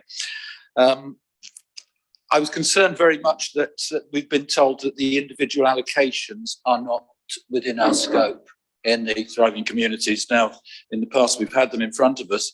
I can understand we've got what is it, 600-700 pages of committee papers, and I don't think there's anyone in this room who would want the entirety of all of the budget documents to be in front of us. But I do think they should be available. I'm very concerned that the Thriving Communities document didn't turn up. I chased it up last week, and I'm surprised that it's only just turned up today. We haven't had a chance to respond to it, but the fact that it's not within our scope this evening, I really don't think that certainly wasn't sort of intention of when we're putting Farnham residents together. We've got that sort of thing going on. We want this information in front of us. We need all the budget papers available. I asked the other day whether the back funding of pensions, the contributions being made, is equitable, and I really haven't had a satisfactory response on that. The general fund, I think the total I was told was £1.2 million altogether that our residents are paying in back funding staff pensions in the Surrey pension scheme, but half of that from the HRA. How does that work? Because I think there's 3 or 4 times as many staff in the working for the general fund as there is the HRA. I'd like certainly someone to confirm to me that the split of the back funding is absolutely equitable between our responsibilities. I think we all share Councillor Mulliner's concerns in respect of collaboration, but I do recognise that the purpose isn't entirely for financial gain. Perhaps not the best way to put it, but you know what I mean. But I do think that there are political reasons with Surrey County Council looking to gain more power and control themselves. There are good reasons for having collaboration. So my concerns at the moment will have to wait on that, as will Councillor Mulliner's. I do support overall this budget. I would very much like to see, I hope it doesn't happen again, I want the Thriving Communities Fund to be our decision and under our control. I don't understand how it's been taken away from us. I want to see the capital project justifications that we always used to get before I agree to to the capital projects, as I'm being asked to tonight. But as a matter of trust, I'll trust that I can get answers to those as appropriate in the future on the details. I'll support this budget this evening. I think it's good, very good, that it's below inflation budget. And thanks for all the hard work that's been put in by the officers and Councillor Molyneux and others. Thank you. Thank you, Councillor Hyman. Councillor Gale. Yeah, thank you, Mr. Mayor. I do support the budget. I think it's an incredible document that's been put together by the officers and Councillor Merriweather especially, who's overseeing this. However, I'd just like to say I'm disappointed at the process used for determining the Thriving Communities scheme. I don't think this was very well done. People weren't consulted in areas where applications had been made, and I'm sure there was much more information could have been gained from people in my area about some of those applications. And I'm very worried that not giving support to the clock house at Milford will affect a great number of people out in the villages. Thank you. Thank you, Councillor Gale. Councillor Follows, you indicated you wanted to speak. Merely just to speak regarding the matter of the Thriving Communities Fund and Council's purview over it, if I may.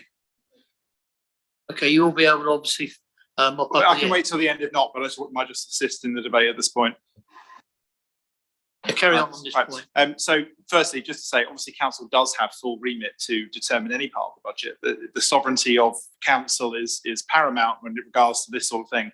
I think in terms of it's just worth me reminding people at this point that the process for the Thriving Communities Fund, obviously there was a process proposed at ONS, I believe it was in September 2021. That process was broadly supported by ONS at that point, and it nominated a number of individuals to be members of that panel. Those members weren't bound by some kind of cone of secrecy not to speak to other members of this council, and I think if anybody had questions for them, they were in a position to answer them. And certainly I asked many questions, particularly of Councillor Miralles, who was the executive member that was leading that process and got answers every time. I think the other point I would just make at that point is that the process that was kicked off was a very structured, rigorous process with scoring, with full applications made by those groups. And so they went through that fairly rigorous process. Now, I appreciate some members possibly will have wanted further input into this process, but that was possibly something that ONS may in the future wish to take more of a lead on. When it comes to scrutinising individual line items of finance matters, I would immediately look to the chair of the scrutiny committee that has purview over that particular area, which in this case is also Councillor Molyneux. So there's possibly a learning experience for all of us here. And don't get me wrong, I do think it would have been better if we'd have got the list out earlier than today. But as I mentioned at the executive previously, we did have to wait until we had a confirmed outcome following our discussions with the CAW, which I'll pick up on in more detail in my summation comments. But I hope that clarifies matters, Mr. Mayor. Thank you, Leader. If I can now call on Councillor Townsend, please. Thank you, Mr. Mayor. I must admit that obviously I do share some of Councillor Ellis's disappointment. However, I would also say that Rowley's has had issues for many years, even before the Thriving Communities Fund was created, and that recently they have really begun to look to expand their services. I myself have been working with them. I have given some of my Surrey allocation to them to support the dementia workshop they do there. I've also been working with them to create a young carers group at Rowley's, which will be a weekly group run by volunteers. And I have put them in connection with Surrey, and Surrey is looking at potential funding for them. We've also been looking at setting up an adult carers group as well there. And I've also approached the Lions as well, and the Lions are looking at funding some equipment for the young carers group. Now, whilst everybody would like to keep hold of their funding, but what we have to recognise is that we also have to deliver services to the community, and we also have to deliver services to the most people that we can within that community.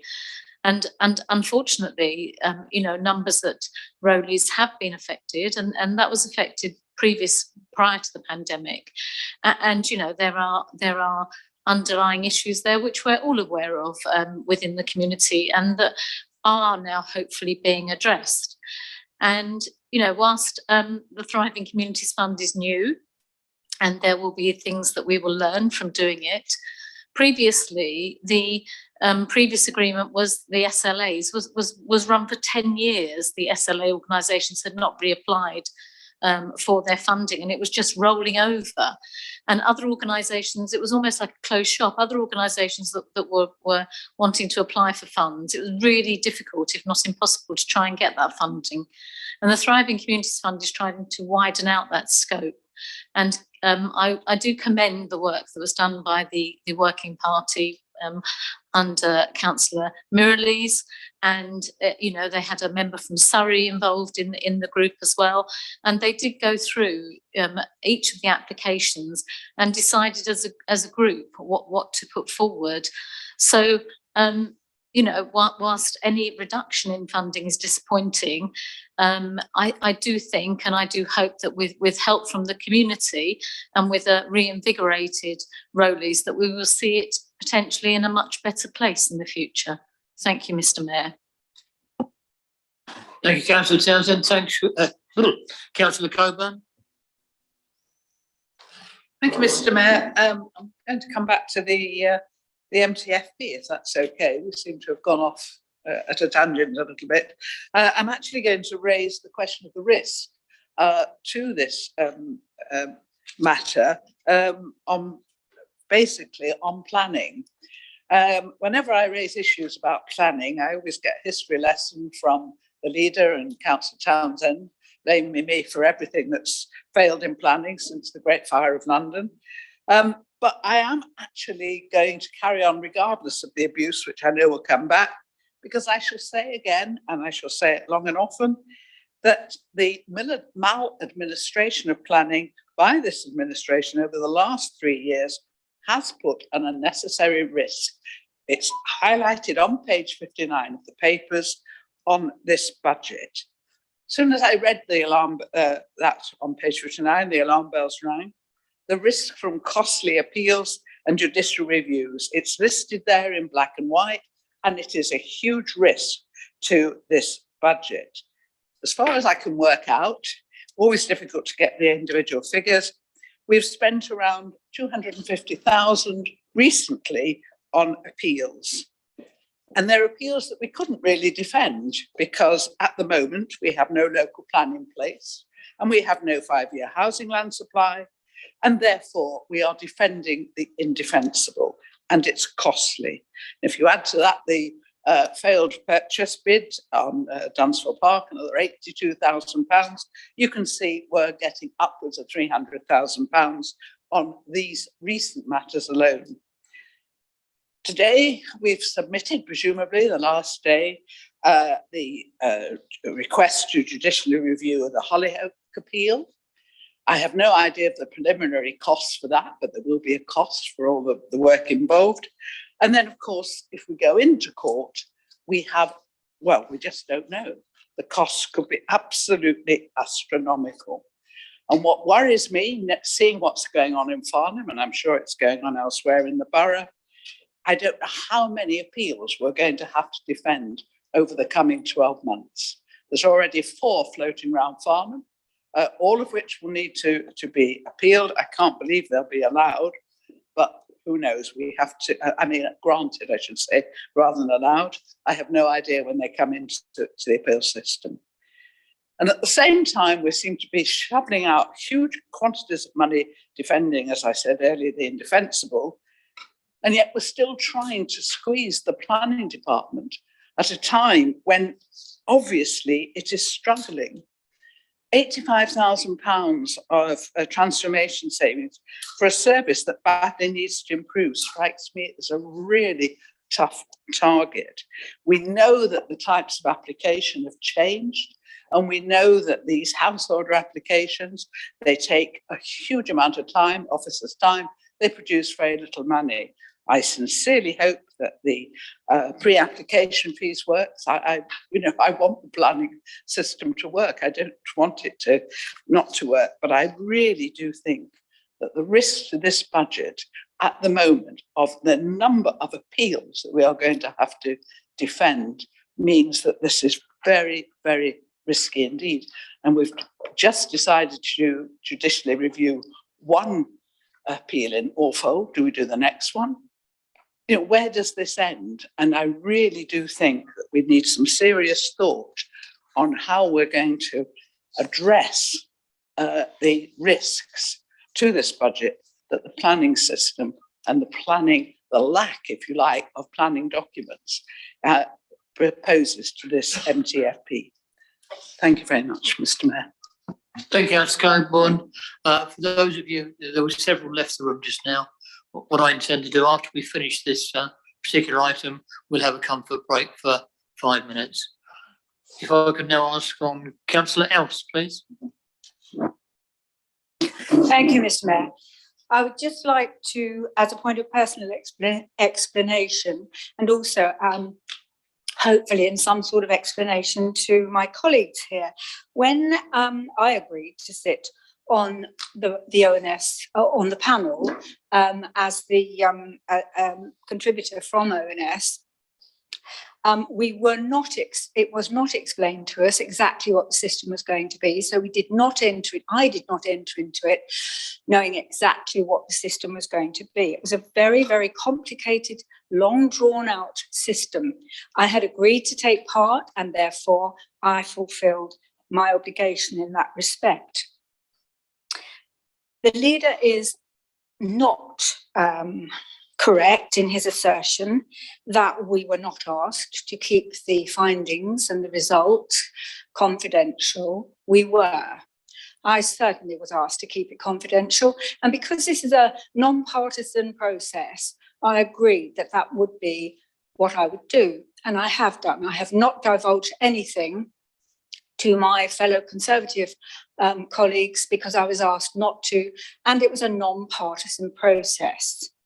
And Councillor Townsend is not correct in saying that for 10 years the SLA system, which was out of date, just kept rolling over. It didn't. Everybody had to reapply every 3 years, and everybody was very thoroughly, each organisation was very thoroughly examined, certainly on my watch when I had the portfolio. So I just wanted to make that point of explanation, personal and in general. Thank you. Thank you, Councillor Else. Councillor Baker. Thank you, Chair. And I welcome the prospect of a comfort break. I think we've been going quite a long time. I'm not as young as I used to be. Right. I'm afraid I'm going to bring us back to the Thriving Communities Initiative because, like my ward colleague, Councillor Gale, I was disappointed with the outcome for the Clockhouse Day Centre. I have a few points to make about that. And I would like to make it clear to everybody that I'm aware of the protocols for dealing with this and that it falls within a line item. And quite honestly, I'm not quite sure which one. That doesn't mean I'm not familiar with the way it's being dealt with. And I do regret that.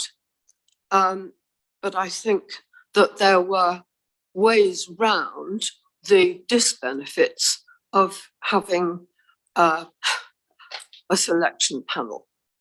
I am surprised that there was a member from Surrey County Council on the panel, because we're actually talking here about what we at Waverley spend. Maybe they were there in an advisory capacity, but I don't know. I still don't know what was wrong with what amounts to Age UK Surrey's application. And I'd really like to know that as Waverley representative on the Clock House, what used to be the Clock House Trust. Obviously, it's changed.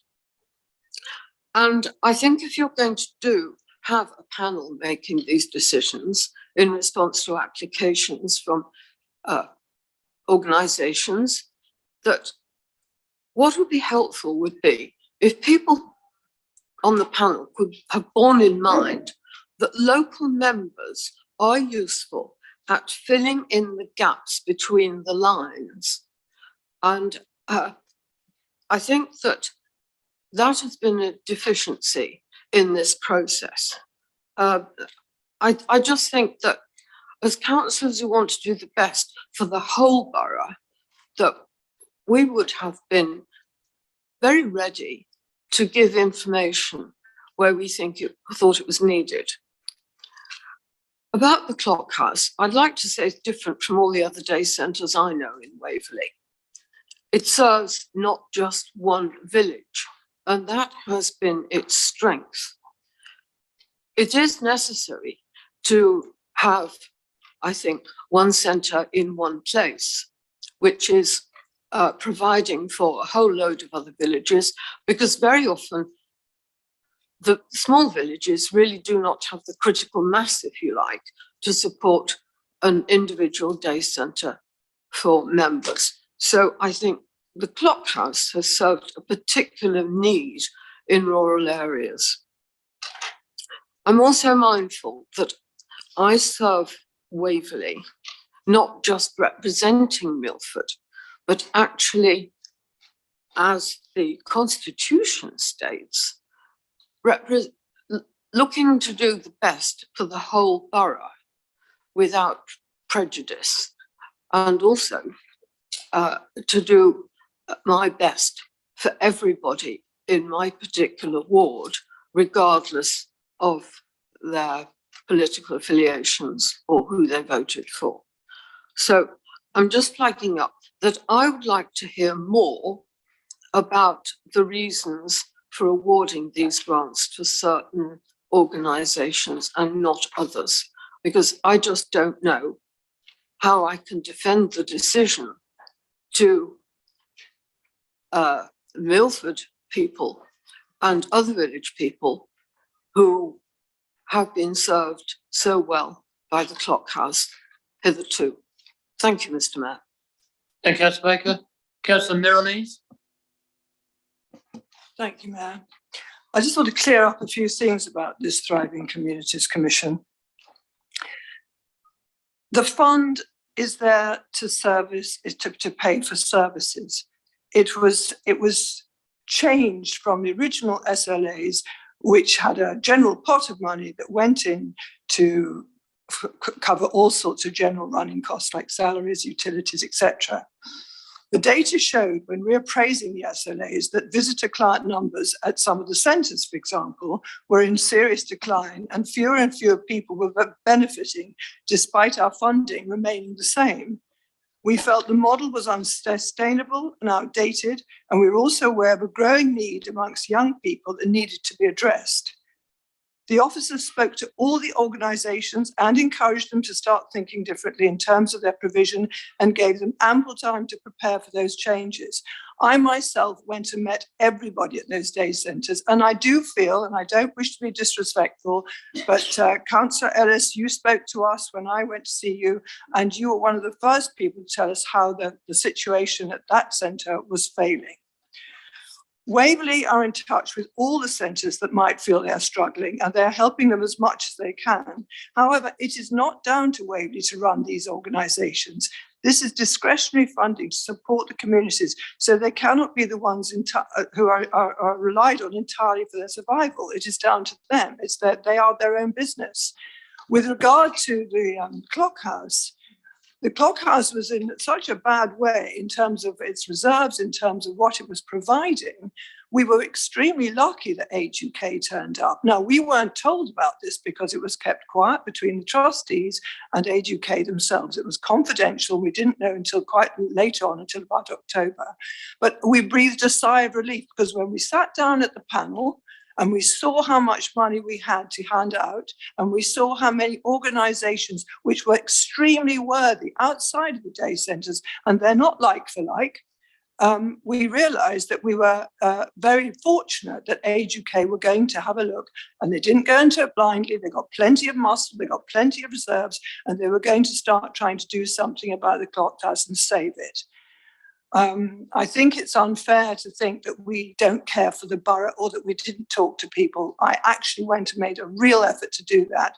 And I don't think that before, if we'd gone out just handing out the sort of money that we don't have to hand out to all these places where, in some cases, only about 9 people were benefiting, that's not acceptable. That's taxpayers' money. So I'm sorry if people feel that this has not worked out for them, but I think we're now seeing a great change at Rowley's. I see that the manageress there is keen to get things moving, and it may have been that this has invigorated them. So I look forward to, I can tell you that a lot of the other organisations that we've got are helping young people there have been so many who've got behavioural problems, who've got anxiety, depression, self-harming, people that were not being looked after and now are. So I'm sorry if some people haven't done so well, and I really do hope that we can work with all of them and turn them around and go forward. But we can't just be pushing out money like that and not getting the results. Thank you. Thank you, Councillor Merrilees. Councillor Dixon.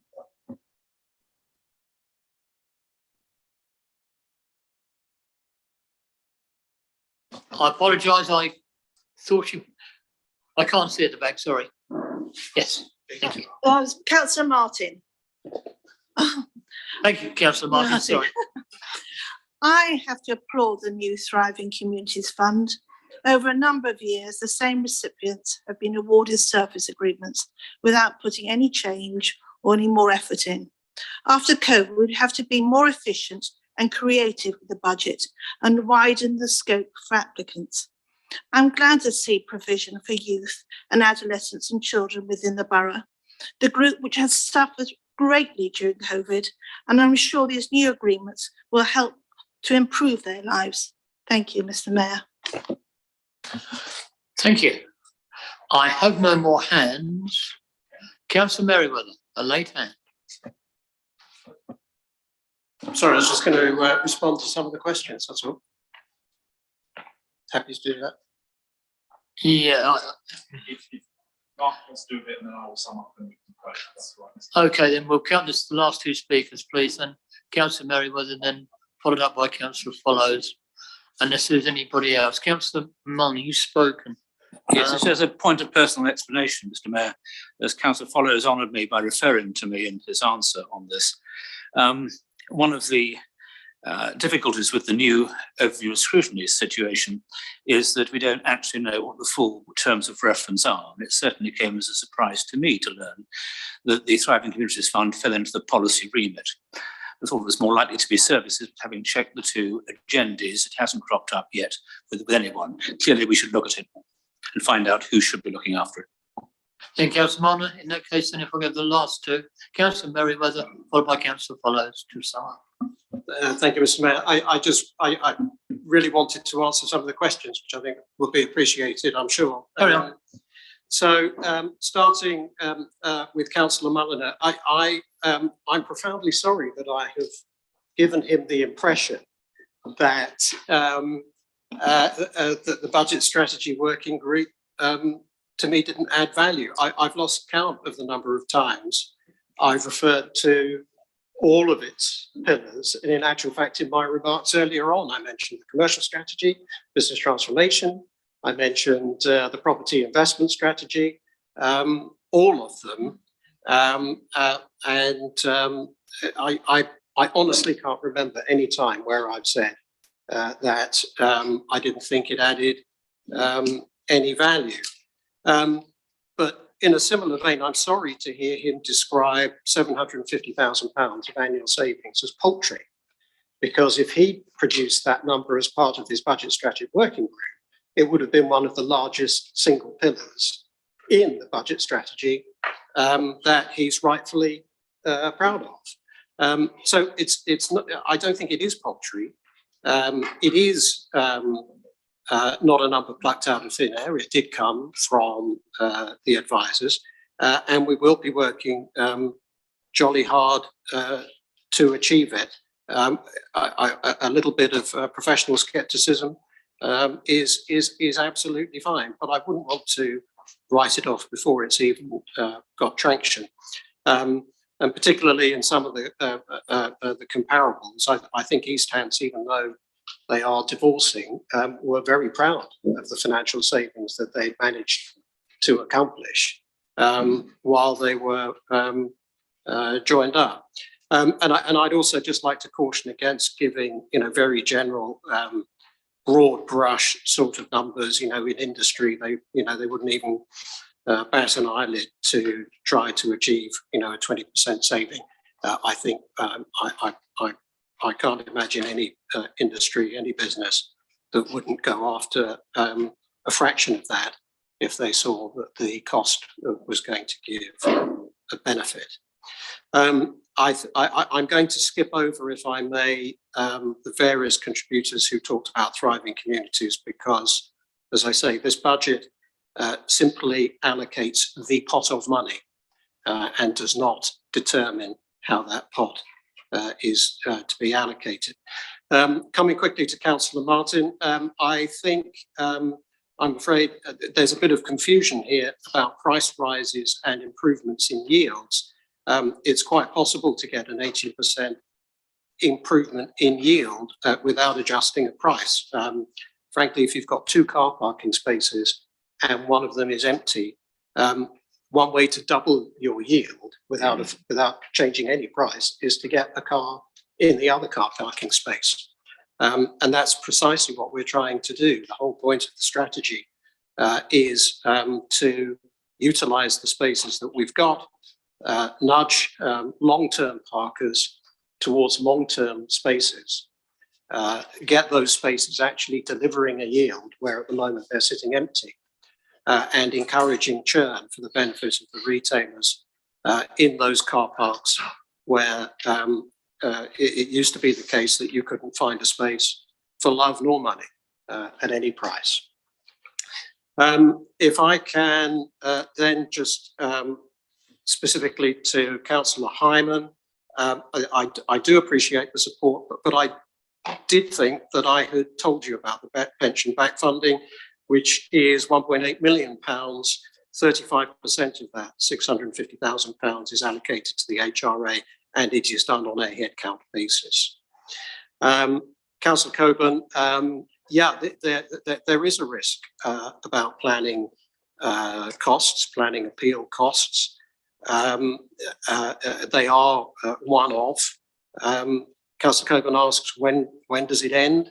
I guess it ends when the government provide us with a planning system that's fit for purpose. I think that probably covers it. So I'll hand back to Councillor Follows. Thank you. And Councillor Merriweather, Councillor Follows, leader, if you would follow up, please. Thank you, Mr. Mayor. I'll try and sum up some of the points. Councillor Merriweather's covered a few, so I won't go back over those. First of all, just like to... Thank you. Right. First of all, just want to thank everyone for their constructive contributions this evening, and to be honest, what looks like broad approval for our budget here tonight. Read the Overview and Scrutiny Committee, just one very quick comment. My quick rule of thumb, as I think I've said on a couple of occasions, if it's a legal, financial, or contractual issue, then it's with his ONS. And if it's about scrutiny of services that we run directly, it's with the other one. But I think it's probably wise that we get that clarified in future so there is no confusion going forward. I can't possibly resist not responding to Councillor Coburn, so I'll just clarify that none of my colleagues have ever blamed you specifically for anything on planning, though I certainly do believe on occasion you might be demonstrating some pretty selective memory in regards to the past, but even the present. I merely reflect that as a Conservative Party councillor, and your administration previously at WBC and your government's national planning policy is pretty offensive, both to sense, delivery of generally affordable housing, and to localism at practically every level. And as Councillor Merriweather has stated, it would be great if we had a planning system that at the very least allowed us to cover our cost for the basics, which it currently doesn't. Councillor Mulliner, as someone who sits in the IAA meetings with you, your scepticism regarding the local government collaboration is obviously not a surprise. I think we have a duty to try, in frankly the absence of other options being presented by basically anyone. And at this point, I do note that the scepticism doesn't come with alternative options in lieu of doing the collaboration. I put that in there because I think I've said that before. I think haste in this case shouldn't be confused with commitment, resolve, and frankly delivery when it comes to trying to save money. And with that sort of thing, I see no reason to hang about if there are savings to be made. And I hope the Leader of the Opposition will concede, at least when it comes to things like risk management, I am at least hopefully punching up at least at my weight, if not above it, when it comes to dealing with the risks in those meetings. Voluntary services, I'm going to touch a little bit on this because obviously we've been talking about it quite a lot tonight. Just to repeat, as I did at Executive, the ONS agreed the process on the 21st September. Exec approval for that went in October. Councillor Mirrlees has dealt with a great deal of the questions regarding this, and she should definitely be applauded for the very personal effort she has put into this process right from the start. And she's done that alongside Katie Webb and Jane Todd. And Councillor Michaela Martin's comments on the subject, in my view, were absolutely spot on. Councillor Else, my apologies, but my understanding was, and I was present at the ONS to discuss this, that the process by which the panel was to operate was actually passed at the same time as you were nominated. I believe that the instructions given were not to discuss the details of other applicants with other applicants or with the public. I will seek clarification from officers whether any instructions were given not to discuss it with other councillors, but for me, the influence would be that it's not to be discussed with other applicants or the public. Councillors were, of course, at any time free to ask questions, and certainly there are multiple mechanisms to ask the portfolio holder for this if you've got those questions.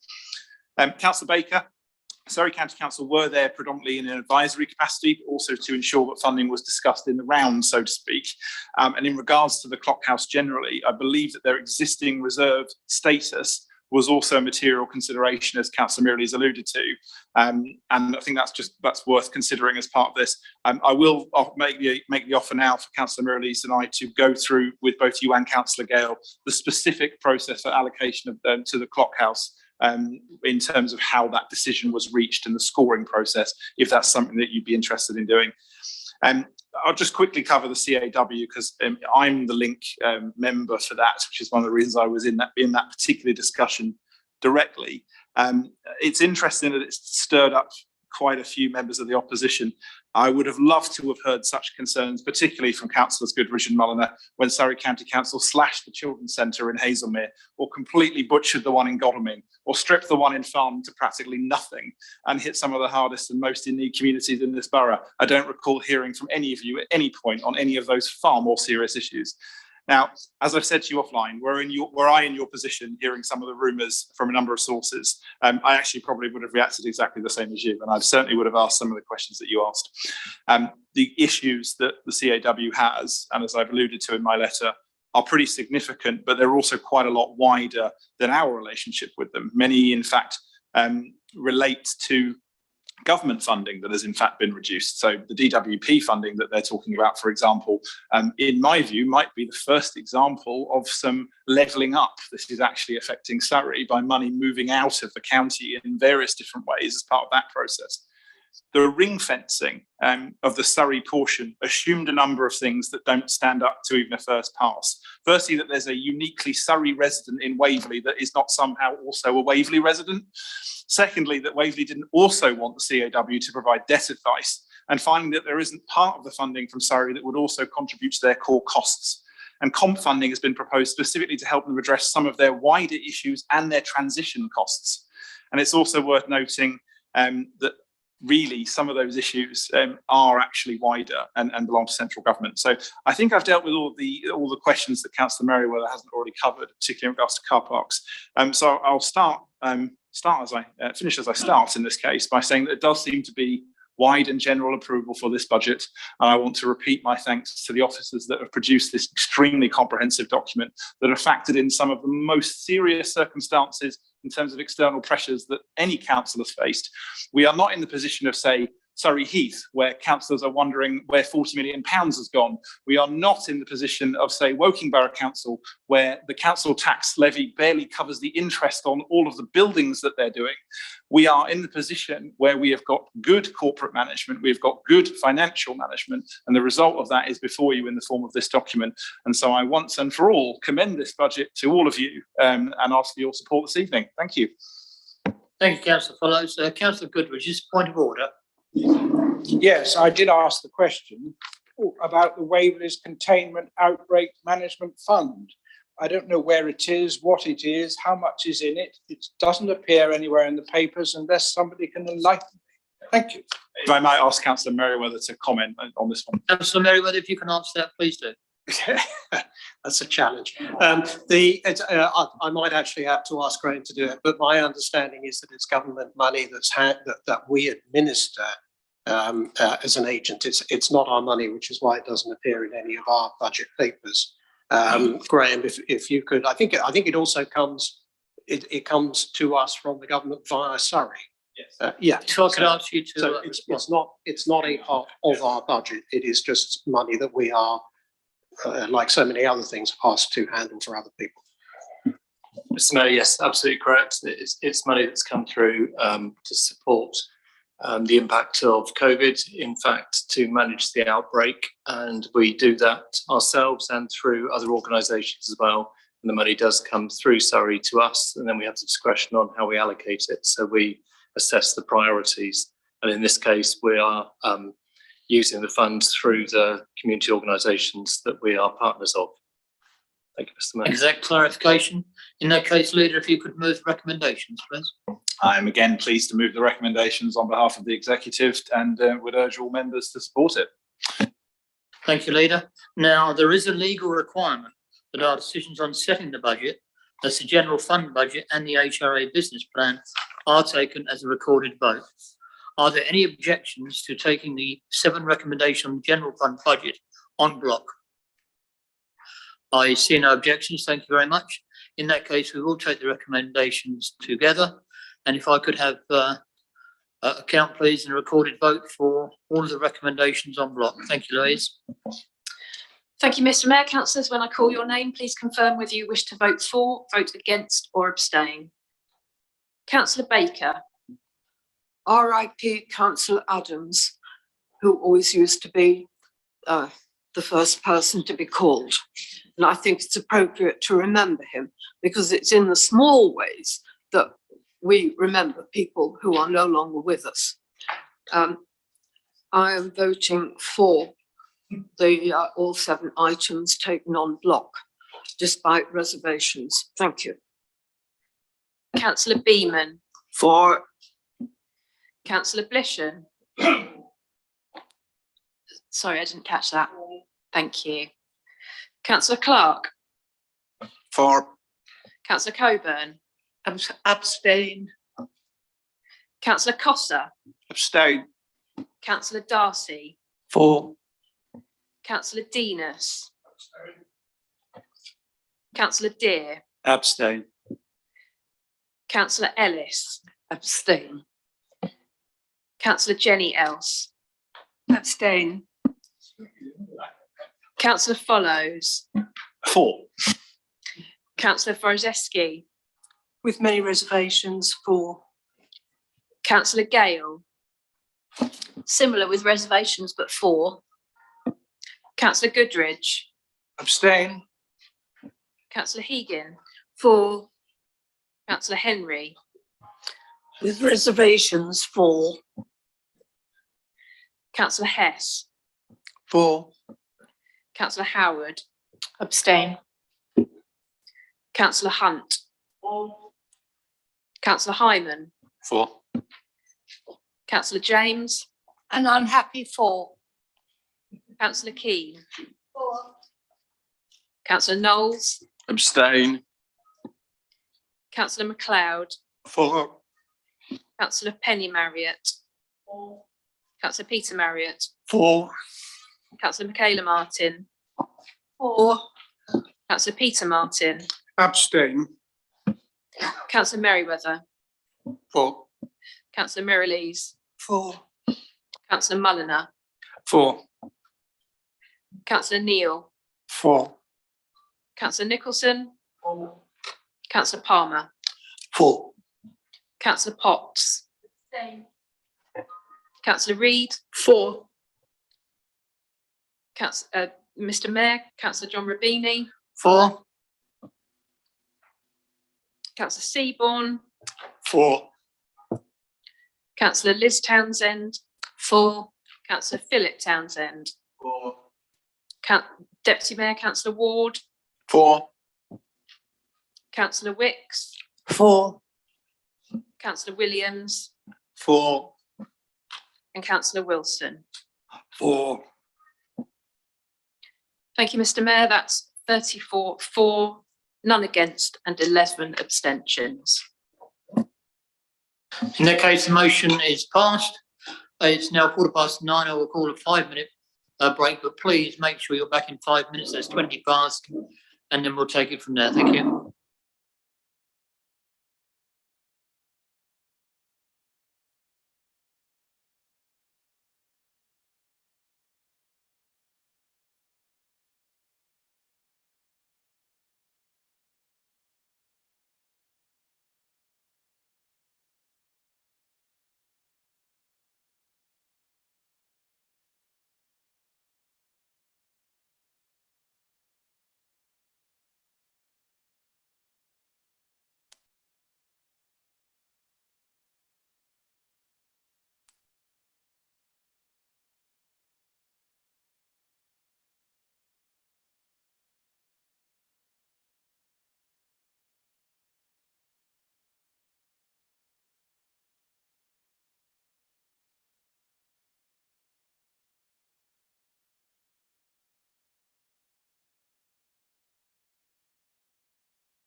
demonstration.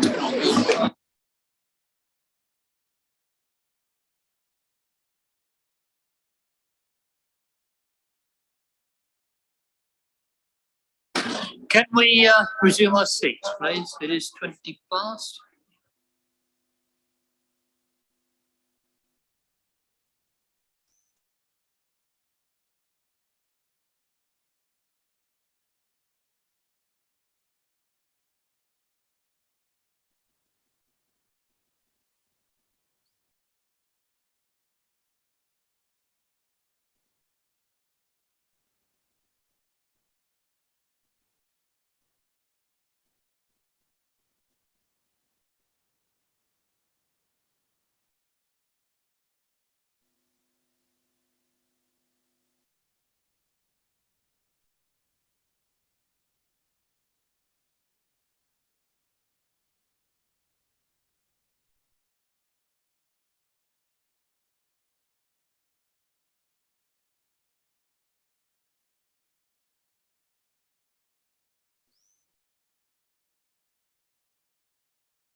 Can we resume, please? I'd like if you could take your seats.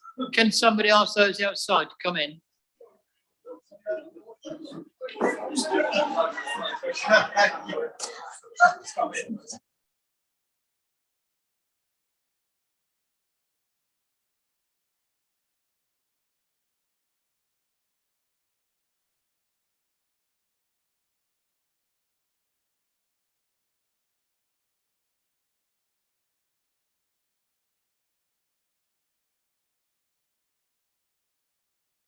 Can I, before I take the rest of item 9, procedure rule 9, the adjournment of meeting. Meetings of the council should normally finish by 10 p.m. At a convenient time before then, please, can we agree to a half-hour extension to 10:30, at which time the meeting shall stand adjourned, or continue the meeting until the council has concluded its consideration of the agenda, or adjourn the meeting. Now, I propose that we continue the meeting until the council has concluded its consideration of the agenda. Agreed. Is anybody against that? Thank you. Then we'll continue until we finish.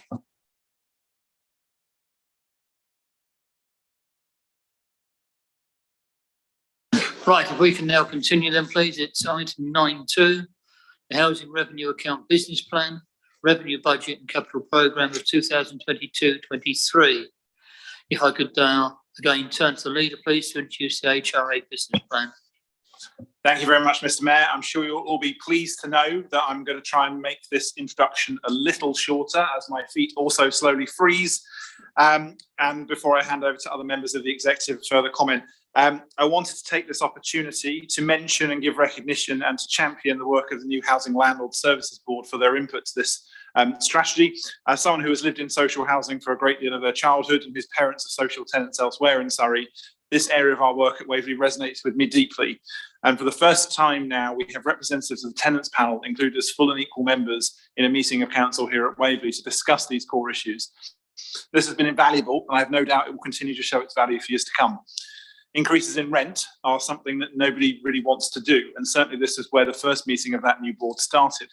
But discussing the reasons behind that rise with tenants, about the need to build more and build better homes and to continue to improve their homes was at the core of what this was about. Not only do we have a housing register whose demand vastly outstrips our supply, but we clearly need to grasp the coming cost of living rises, and in particular in regards to fuel poverty. Now, I've always argued that our climate emergency declaration and the work that goes alongside it has the dual benefit of being good for the planet and also addressing the bills that residents pay. And it's firmly in that domain that part of this strategy resides. The proposed increase is below inflation, although I expect we'll have a debate about the particular types of inflation that we're looking at here. And it factors in plans for new builds and for refits and for pilot schemes to assess new technology in those homes. It also makes very clear that there's need for a wholesale review of our HRA strategy, and that's enshrined in recommendation 9 to make that more formal. At this point, I'd like to hand over, with your indulgence, Mr. Mayor, to Councillor Merriweather for any further comments but I hope the HRA strategy is clear to all from the multiple briefings that we've had on the subject, and I would commend it to council. Thank you, Mr. Mayor. Okay, can we have a seconder? My apologies. I do believe I have a seconder. Yes, he's running to his desk. Happy to second. Thank you, Mr. Mayor. Thank you, Councillor Clark. Councillor Merriweather. Thank you, Mr. Mayor. Very quickly then, so this report's on pages 117 to 140 of your packs. The HRA is our ring-fenced resource for operating, maintaining and building our council dwellings. In its 30-year business plan, which dates back to 2012, is self-financing in nature, which means that rents are intended to cover not only the HRA's recurring operating costs, including maintenance, but also to be the principal source of funding for the major repair and remodeling of existing homes and the building of new homes and the servicing and repayment of the mortgage the council was required to take out by central government to buy itself out. Even before COVID, the HRA business plan had been disrupted by central government imposed rent reductions and controls. And since 2019, we've also begun to assess the implications of responding to the climate emergency by bringing our council homes up to higher sustainability standards. While some of this work can be done within existing envelopes, it's clear that the wholesale upgrade of our social housing stock is of an entirely different order. And we'd already started on that long-term action plan. But now we also have to face the considerable additional pressures, not only from COVID, but also inflation. And it's also appropriate to start the long-term planning now for the principal repayments of the HRA buyout debt and the consequences of that. Accordingly, during 22-23, we will undertake a strategic review of the whole 30-year business plan to be informed by a stock condition survey funded from within the HRA 22-23 budget. As I say, the HRA is self-financing and the council dwelling rent is intended to contribute towards capital investment in decent housing stock. So while the increase for 22-23 is necessarily proposed at 4.1%, the business plan now includes a new hardship fund for 22-23 to assist vulnerable tenants in mitigating that increase.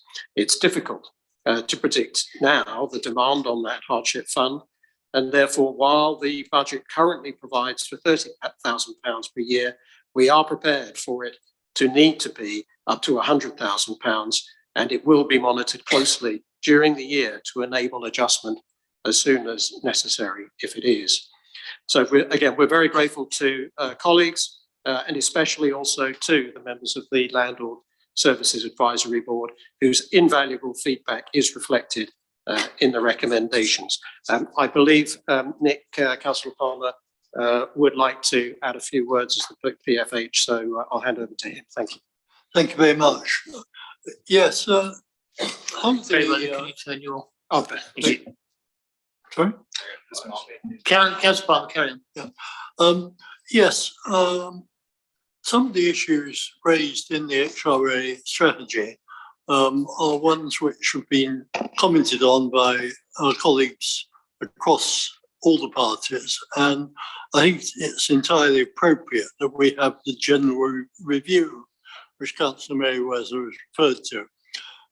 Initially, I must say I had doubts about the 4.1% increase for the reasons set out by Councillor Hayman at an earlier discussion when the executive first looked at this, because obviously these are difficult times and we're all reluctant to use the maximum increase that the government allows us.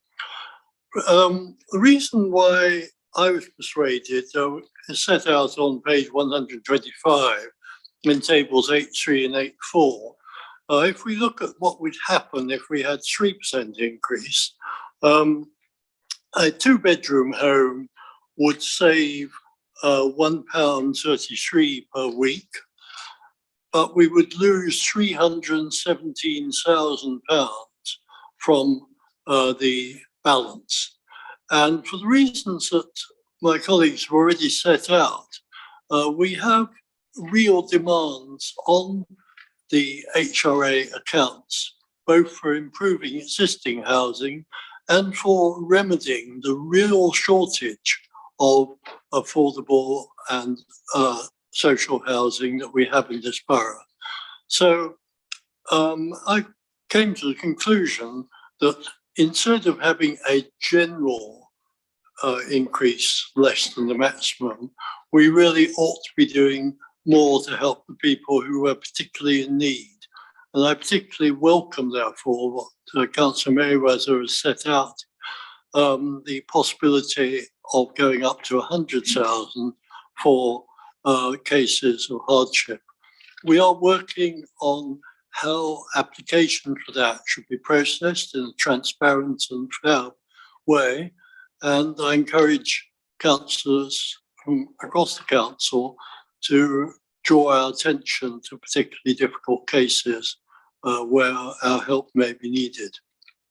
I do commend this to the House and to the council,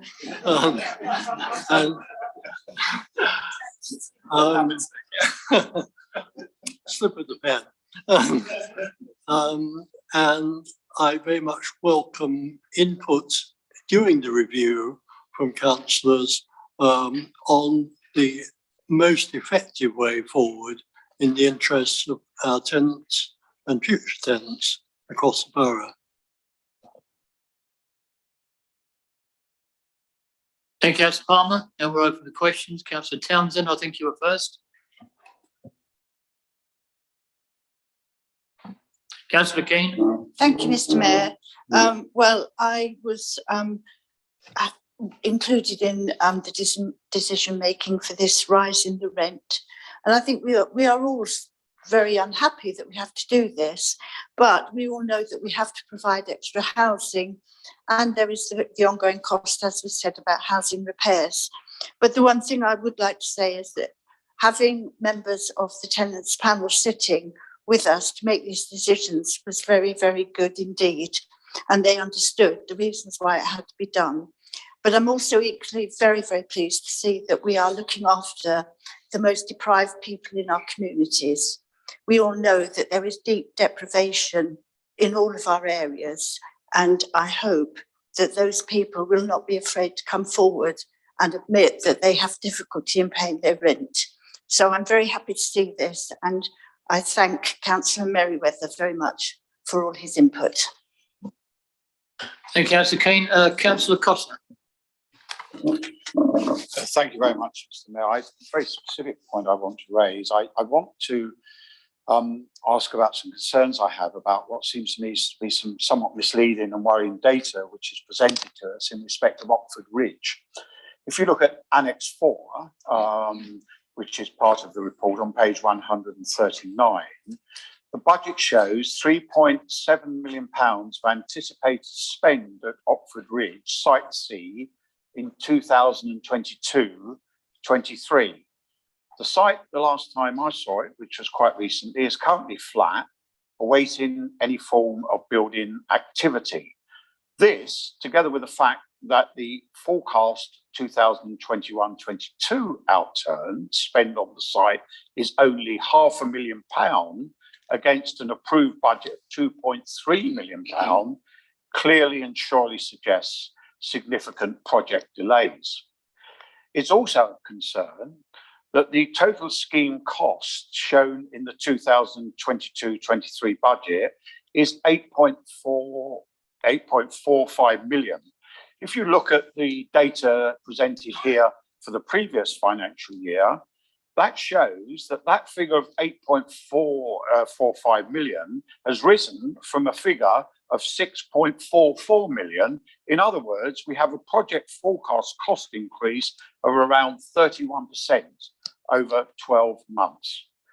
Now, I would certainly accept that factors relating to COVID will have an important impact on all of this, but I find it hard to believe that they explain all of the concerns around this. And I think the numbers are worrying. So I would like to hear something, if I'm going to agree to approve recommendation 7, which asks us to agree the capital programme, I would like to hear from the administration why progress has been so slow and costs have gone up, so that we can have some background against which to decide whether or not it is appropriate for us to agree that particular recommendation.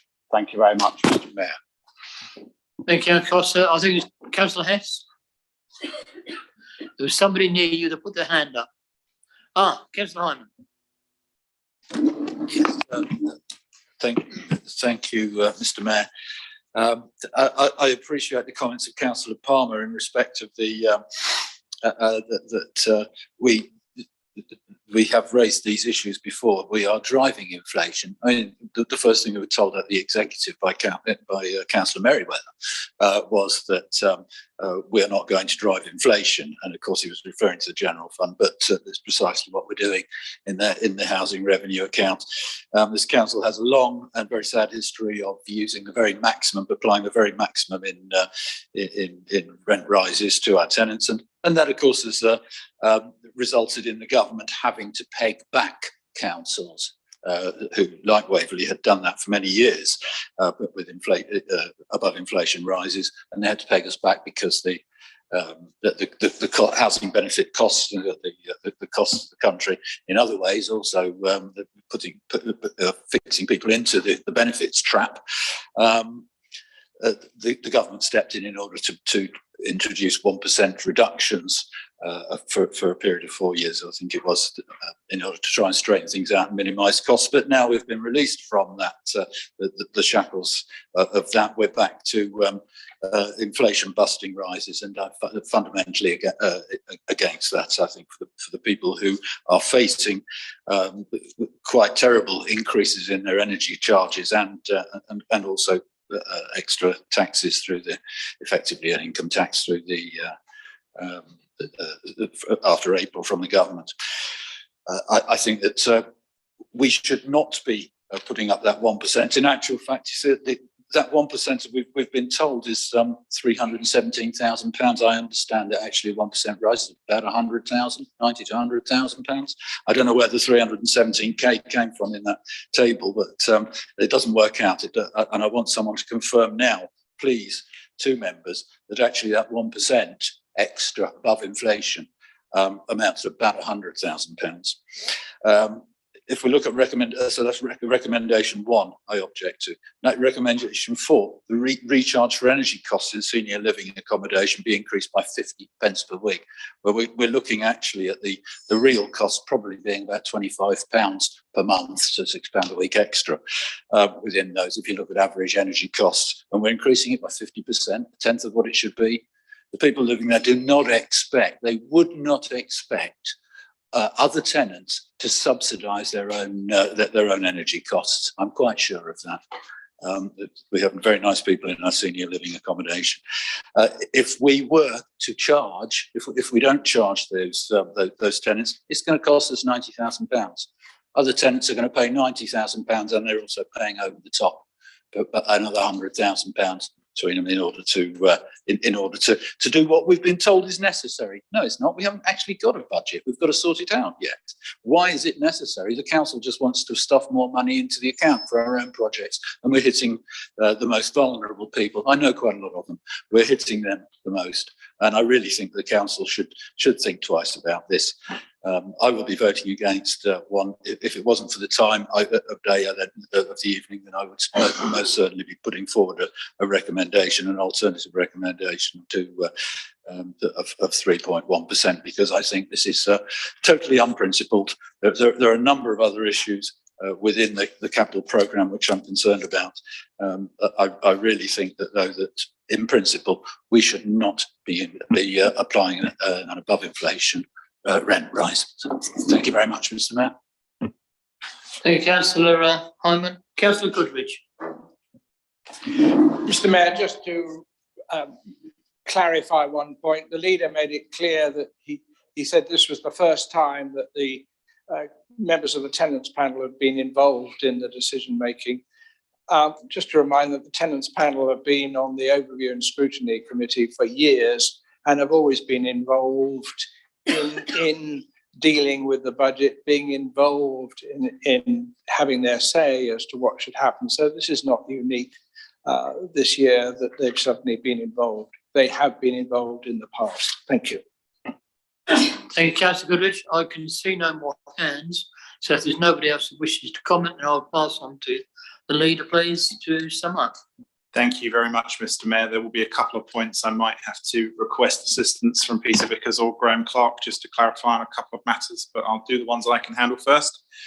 First of all, Councillor Keane, thank you for your recognition of the Landlord Services Board and the invaluable contributions they make, and also particularly for your contributions as one of the elected members on that board, which have always been constructive and helpful.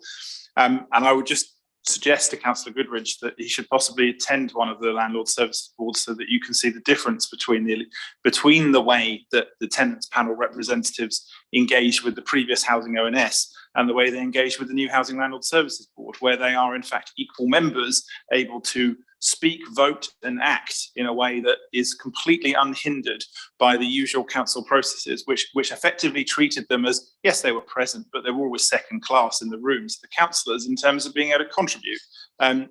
And in this case, now I know there's going to be muttering in the background on this, but I would invite councillors who want to see the difference, rather than comment on it without having seen any of the 3 meetings involved in this particular discussion, to come along and observe the difference, and you will see what I mean.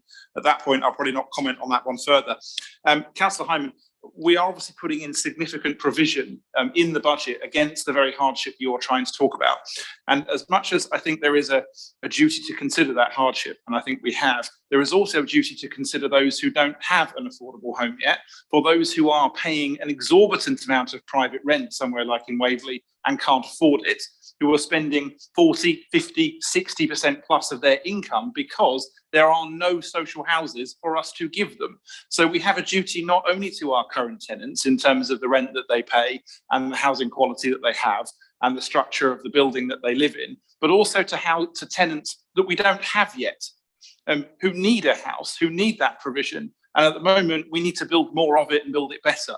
And as bluntly as this is, we can only do that through the HRA and through the rent process.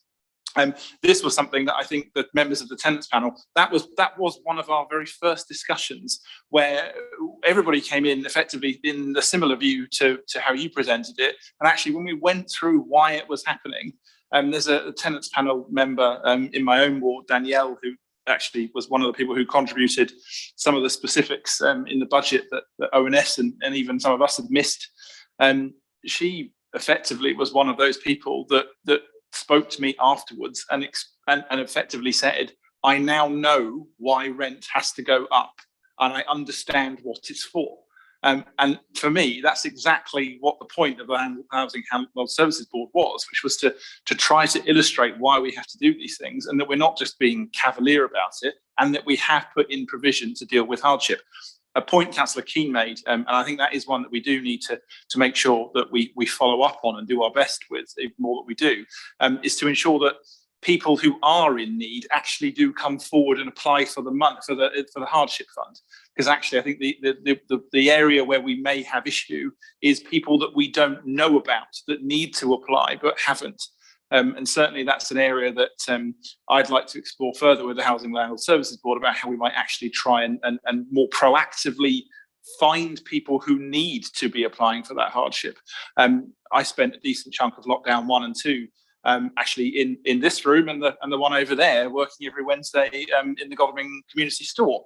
And actually the main thing I noticed, and others did too, was that actually quite a lot of people were embarrassed to come to the food bank for so long and had obliterated most of their savings in the process, where actually there were plenty of things they could have applied for in the system. And it's actually signposting those things for those people and helping them apply. So I think that's an excellent point, Councillor Keane, that we definitely need to take up with vigour. Coburn, it's just a point of order. Sorry. It certainly is, Mr. Mayor. I'm sat here tonight and I have heard the leader shouting at people, ranting at people with no chance of any comeback because these people are not here to defend themselves. But I will not take the assertion that when the tenants panel were part of the housing ONS, they were treated with anything other than the greatest respect. Their views were welcomed. In fact, they were sought when we did the. Mr. Mayor, point of order. I'm summing up here, and Councillor Coburn did not make a constitutional clause note in her point of order as to what on earth she is going on about. What I'm going on about, Mr. Mayor, is the fact that you ignored me and let him speak when I put my hand up immediately on a point of order. I will not stand here and listen to the Mr. Mayor, point of order. Councillor. Right, thank you. Councillor Coburn, have you got a proper point of order? A proper point of order is to correct the false accusation that members of this council have treated the tenants panel with disrespect, because that is not true. And we are not allowed to. Mr. Mayor, if I may offer a point of personal explanation, as per the actual constitution, rather than ones that we're just using off the top of our head. Carry on. In terms of how the tenants panel interacted with the previous housing ONS, of which I was a member when in opposition, the tenants panel were invited. I at absolutely no point indicated that their views weren't treated with anything other than respect, but they were not full voting members of that committee. It was fundamentally different. The terms of reference and the interaction of the tenants panel on the Housing Landlord Services Board is materially, fundamentally, and in documentation different to how they interact with the Housing Landlord Services Board. So that is why I said what I said, and I would again invite you to come along to observe that fact too. And I would also just state that it is fairly clear in the Constitution that points of order need to have a constitutional clause as their basis, rather than just a member standing up and having an off-piste rant. Right, thank you. Councillor Floyd, if you'd like now to continue with your summing up, please. The final bit that I wanted to cover, and actually I must admit I do need to seek advice from officers on, is the point regarding the delivery of Oxford Ridge. I know for a fact there is certainly some, I mean, just as is the same with all commercial developers, as we see all the time with our housing 5-year housing land supply, in the planning sense, that the COVID period has been challenging in terms of the actual delivery. Part of that is often because of the availability of supplies to build this and capacity to do so. And I completely concede there would likely be a cost increase over time, partly due to a lot of the pressures that we've illustrated in other hats. I have to say the figures didn't quite chime for me in a few ways, and I just need to ask officers if they can give any comment on Councillor Costa's question. Is an officer going to respond? Sure. In response to Councillor Costa's question, Annex 4, the in progress build, I've done significant work with Louisa Blundell, who's the manager of that area, in testing those numbers in terms of the cash flow over that period, the 4 years that's sitting there. And I have thoroughly pushed that, and that's the best we can get from the contractors at the moment in terms of delivery.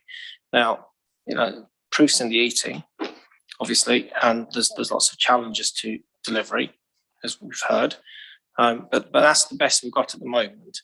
And as you see, what's important isn't just the cash flow, because that's just moving between years.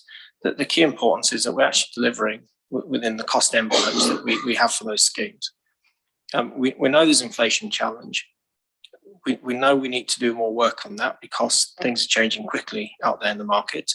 And that's why we've proposed that in the this particular housing budget to do a strategic review, so we can take an in-depth long-term view of what's going on here and then bring some answers back. Mr.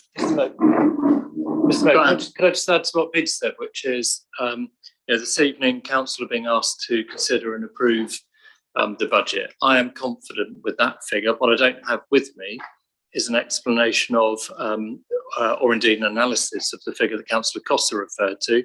We're very happy to go away and look at how this figure compares to that. But given the amount of work that Peter has done with Louisa and Andrew, I am very confident in the figure that you see before you tonight that you're being asked to consider. But Mr. Mayor, if I can take that as an action to look at the I think it was 6.6 million Councillor Costa referred to as a previously stated total budget for that scheme, and we'll look at how this compares and what the reasons are. Mr. Mayor, if that's okay. That's fine, thank you very much. Councillor Follis, would you like to continue? And thank you, Mr. Mayor, and Councillor Costa, if you want to put that question in writing to officers, just so we absolutely make sure we answer the specific question, absolutely, as you've stated it, I would encourage you to do that, and certainly I'd be keen on understanding the answer to that too. I don't really have a lot more else to say on this. I think the HRA is an area where the end of the process is us building more and better housing and trying to protect those who are in most difficult hardship from a rent rise. I'm possibly going to sound a bit of a nerd here, but I take our constitution quite seriously in terms of how the rules of debate work, and it is my hope that we can all make sure we use that as a formal reference point going forward, especially members with a great deal more experience than I have. Many thanks, Mr. Mayor, and I commend this HRA strategy to council. Point of order. Thank you, Leader. If we could now ask you to move recommendations, please. I'm happy to move. Sorry, just one moment. Point of order. Sorry, Councillor Hyman, point of order. Yes, under Article 13 of the procedure rules, which is a requirement that we have accurate information, make our decision based on full information. I'd like to know, in respect of what, the question that I asked, which hasn't been answered, can you confirm that the 1% rise above inflation that is being recommended would bring in about £100,000 extra, not the 300,000 that Councillor Palmer stated and is stated in the committee papers. And in respect to Councillor Costa's question, it's also raised the issue of the overall cost of the project at Oxford Ridge, which to my understanding was £24 million, something like that in all. I mean, we're being told that it may have risen considerably, and that's for a 38 homes gain, which costs about £700,000 each per property that has been gained, plus of course the cost of the land, which Sarah has already. So if you can Councillor Hyman, Leader, can you respond to that? In this case, I will defer to Peter Vickers with your consent, Mr. Mayor. Thank you, Mr. Mayor. In terms of 1%, page 125 of my pack, which is paragraph 8.3, there's a table. At the top of the table it says 1%, 3%, 4.1%. The bottom row of that, it shows the increase from last year's budget equates to £169,000 for 1%. And that is the answer, and that is correct. Thank you. In that case, we'll now move on, please. Are there any objections to taking the 9 recommendations on the HRA business plan on block? Is that agreed? No, I'd like it noted in that case that I'm voting only against 1 and 5. I think it's 5. Okay. Louise, can you note that? Thank you.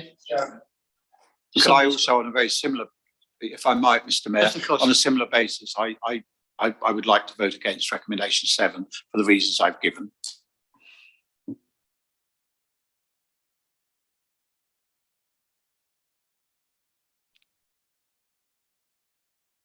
There is a difficulty here because if we're going to do it on block, we do it on block. We can't actually vote against individuals. I mean, you could abstain or you could make the point. Louise has noted the fact that you are against the particular ones, but I'm afraid if we vote on block, we vote on block. Councillor Cotter, do you want to come back on that? Yes, I did. I was trying to be helpful to the council in terms of our time and so on. I just asked if it would be possible for me to be noted. I'm happy to vote on all the others on block, but that if I can have it noted that I would like to vote against 7. If that's not possible, I'm sorry, and you will have to take a view about that with the council. I was trying to be helpful.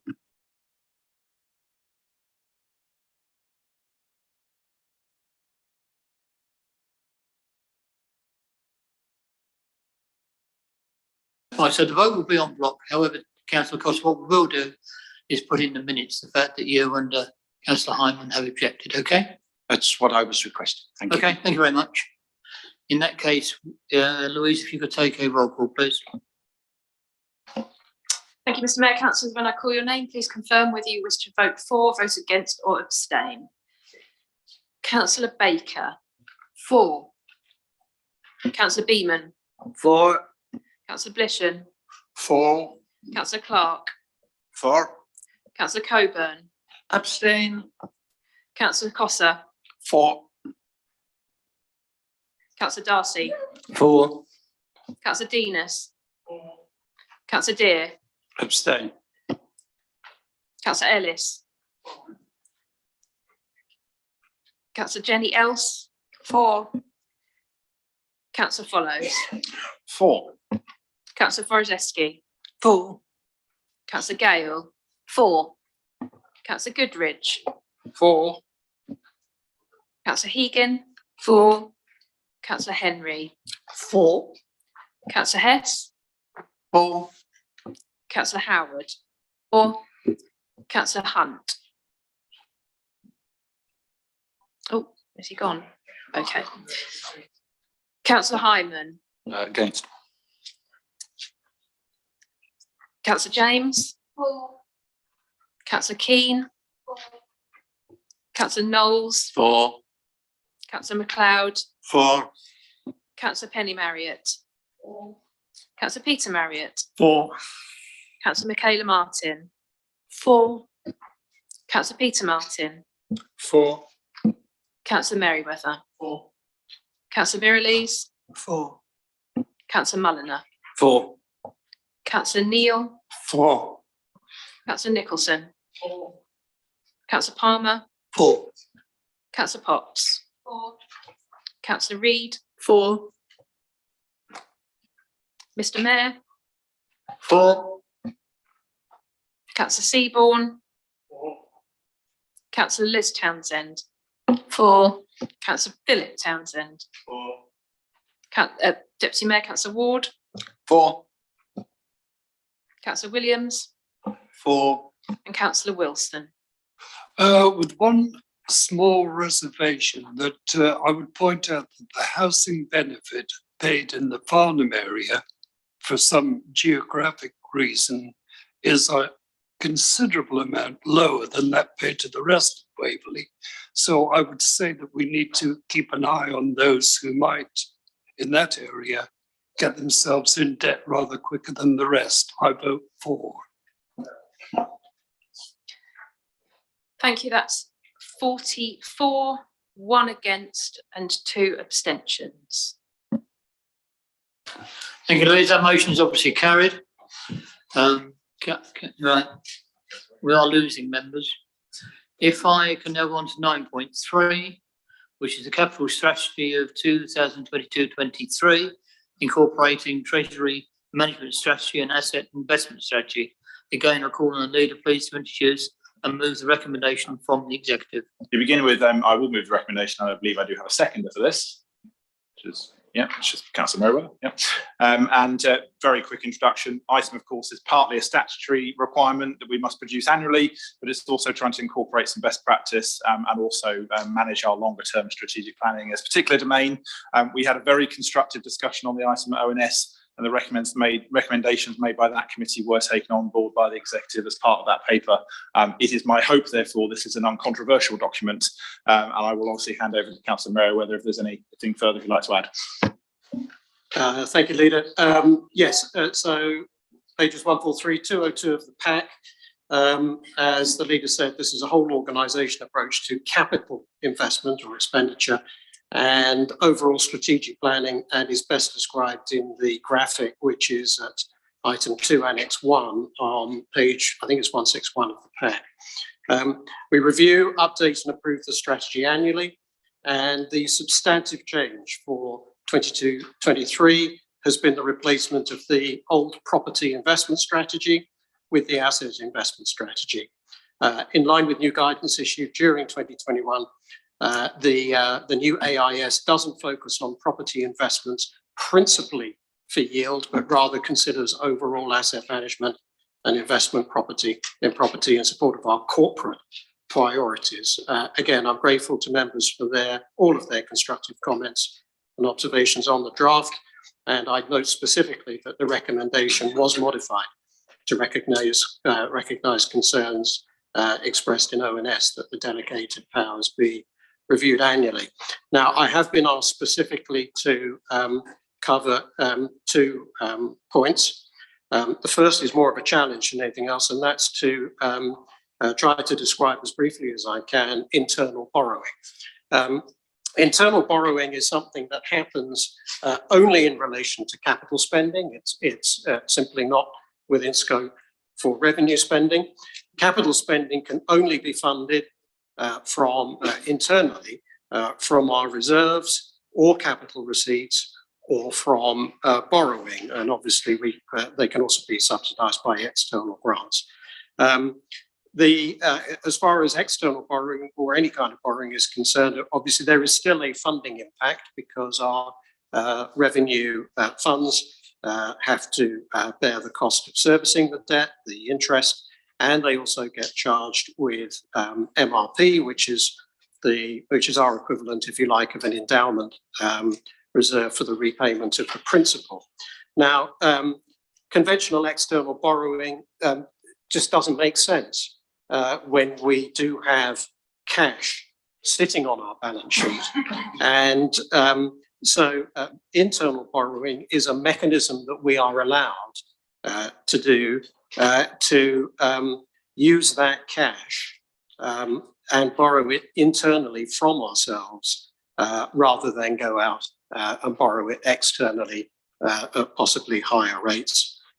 But even though it's internal borrowing, the revenue funds are still hit because we still have to carry interest, even if it's only the opportunity cost, and we still have to provide MRP. So I hope that's clarified that. And secondly, Councillor Mulliner has, I think on a couple of occasions, one of which I did hear, encouraged me to comment on the external borrowing figures presented in the table at paragraph 1.3 on page 169 of the packs, which I'm happy to do. Now, although I wasn't there at the time, Councillor Mulliner may recall our predecessor's decision back in 2016 to seek to add to our general fund property portfolio to increase income, and that in 2018, the Budget Strategy Working Group under his leadership set a target for that net yield of £1.2 million annually. It was accepted at that time that the necessary investment would have to be financed by debt, and the capital strategy was updated then to identify that anticipated potential need for borrowing, internal or external, to fund unidentified potential investments in the order or the order of £100 million. Now, while the changes to our borrowing capacity prompted by the Public Works Loan Board has impacted our intention to borrow principally for yield investments, our pipeline of alternative self-financing capital projects in line with our corporate strategy is already strong and includes projects we've already identified like Cranley Leisure Centre, the Berries, and several residential rental opportunities. Now, while each project and its financing by debt or otherwise will be assessed on its merits at the appropriate time and according to our established government protocols, the overall envelope for potential borrowing remains unchanged for now. I hope that's covered it, and I'll hand back to the leader to make the recommendations. I'll back to you, Mr. To the Mayor, yeah. But if I could ask for questions or comments, any? Councillor Mulliner. Well, I was very hopeful when Councillor Merriweather began speaking, but just to finish the job for him, I draw attention to the size of borrowing that is estimated there for 23-24, which is 46 million in 23-24 and 105 in 24-25. I think that's the point that members should be aware of. Perfectly good reasons for it, but just to have in mind what the scale of planned borrowing is. Thank you very much. Thank you, Councillor Mulliner. I have no other speak. Councillor Martin. Yeah, at the end. Oh, sure. Councillor Martin. Thank you, Mr. Mayor. Just very briefly, could I just welcome this capital strategy? Could I particularly welcome the Treasury strategy that's outlined? And could I thank the portfolio holder for making some of the changes that I asked for? And I'm very pleased to support this strategy. Thank you. Thank you, Councillor Martin. Councillor Hyman. Thank you, Mr. Mayor. Yes, if I can refer you please to page 175. Bottom of page 175, below the explanation of internal borrowing. We are just justifying here, trying to justify the use of cash which is not ours. So cash flow, using cash flow. And there's a claim, if you look at paragraph 237, it's the second up from the bottom, to support the road to ruin. It says here that cash supporting the council's reserves, balances and cash flow has been used as a temporary measure. That of course was used to particularly to purchase the supermarkets in Bromley. This strategy is prudent, and the justification for saying the strategy is prudent is that Treasury Management's investment returns are low and counterparty risk is still uncertain. Well, it's true that investment returns are low and that counterparty risk is uncertain, but that doesn't make the borrowing from your cash flow for other people's money, it doesn't make it prudent, does it? So I wish we wouldn't write things like that in there. It certainly isn't. The government have decided it isn't prudent, as they've changed their prudential code, and obviously we've had to change our ways. If I refer you now to page 169 at the top, page 169 is a table. There's another table further down, but the bottom row of that showing external borrowing has just been referred to. It is at 46 million in 23-24, 60 million in 24-25, and then down to zero in 25-26. So obviously in that year there, we're paying off £60 million of external debt. I haven't seen a plan in front of me that shows me how we're going to do that.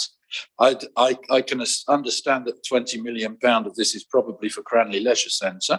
I can understand that there might be a whole heap more on the Berries development project, but I've seen nothing whatsoever that tells me that that borrowing can be paid off. And I cannot vote in for a minute seeing those figures in front of me, dumping £60 million worth of debt on our residents. It's not us, it's not our money, it's our residents' money. The risk we're dumping on them, I've known nothing about this whatsoever.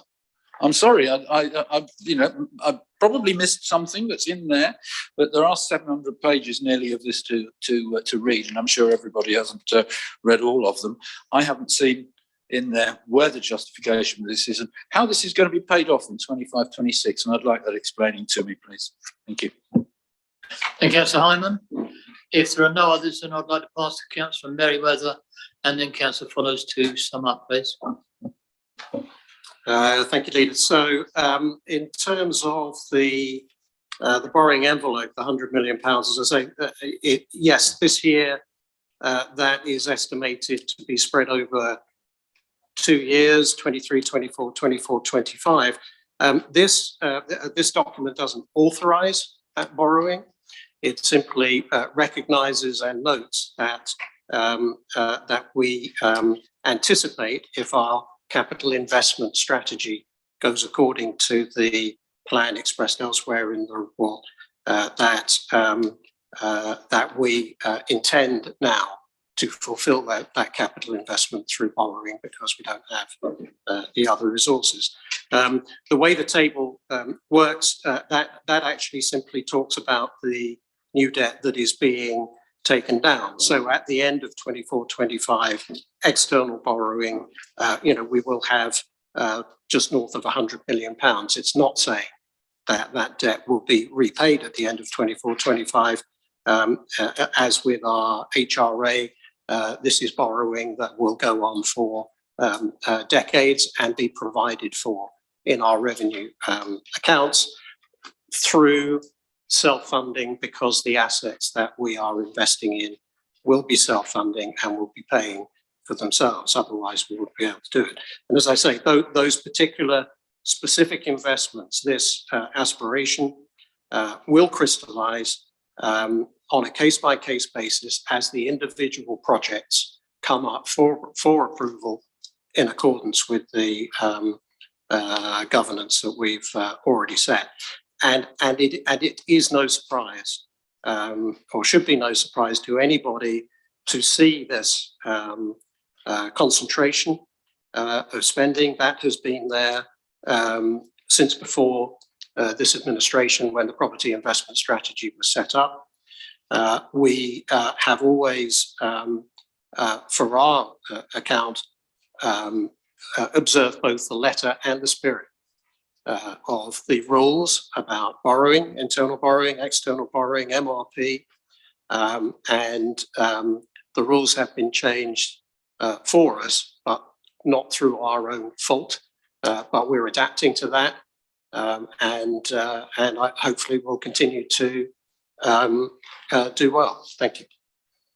Thank you. Leader? I have very little to add. I think it's a very sensible, sound strategy that should get, I hope, support from council and moving us forward. So thank you, Mr. Mayor. Thank you, Leader. In that case, the recommendation is set out in the report. Is that agreed? Agreed. Thank you. Can my vote against please be recorded? But I wish to vote against. I'd like it recorded, please. We have one against Louise. Councillor Hyman. Louise, a quick question before we continue. I noticed the curtains are being drawn and doors are now closed. Obviously, we're still trying to work with COVID. Is this room now still able to be vented properly, please? Sorry. Mr. Mayor, I would just hazard a point that if we open the windows in the current temperature, we may incur a different type of health and safety issue. I do agree, but I'm just trying to take advice before we continue. It is up to members. Mr. Mayor, for once, I think most of us agree with the leader. Yes. Thank you, Peter. Okay, well, there's nothing else we can do. Mr. Feel uncomfortable. Is there anybody here objects to what we have at the moment? I'm very concerned that with the agenda that we've got in front of us, we could be here till midnight and all cooped up together. And I think it's excessive. I think perhaps we should reconvene when we've got sunnier climate. At the moment, Councillor Hyman, I'm discussing the ventilation of the room. Is anybody objects to the ventilation as we've got it at the moment? Depends how long we're here for.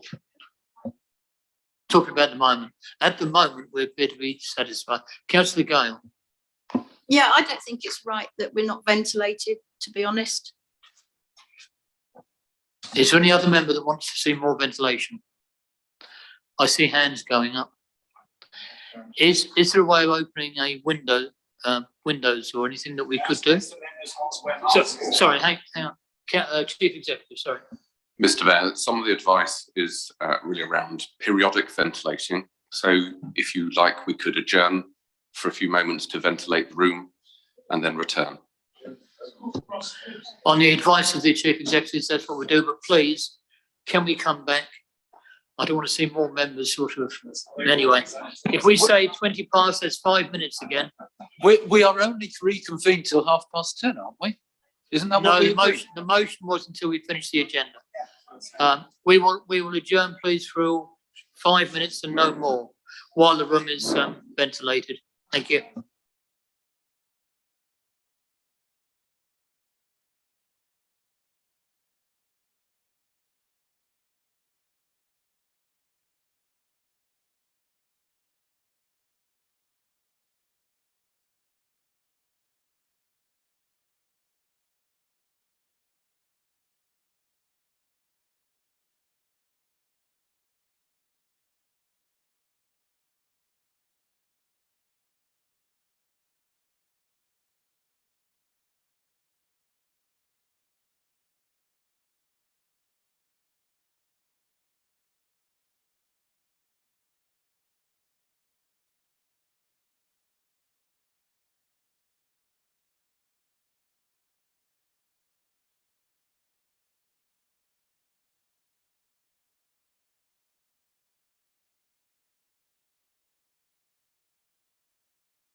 Right, ladies, gentlemen, can we resume, please?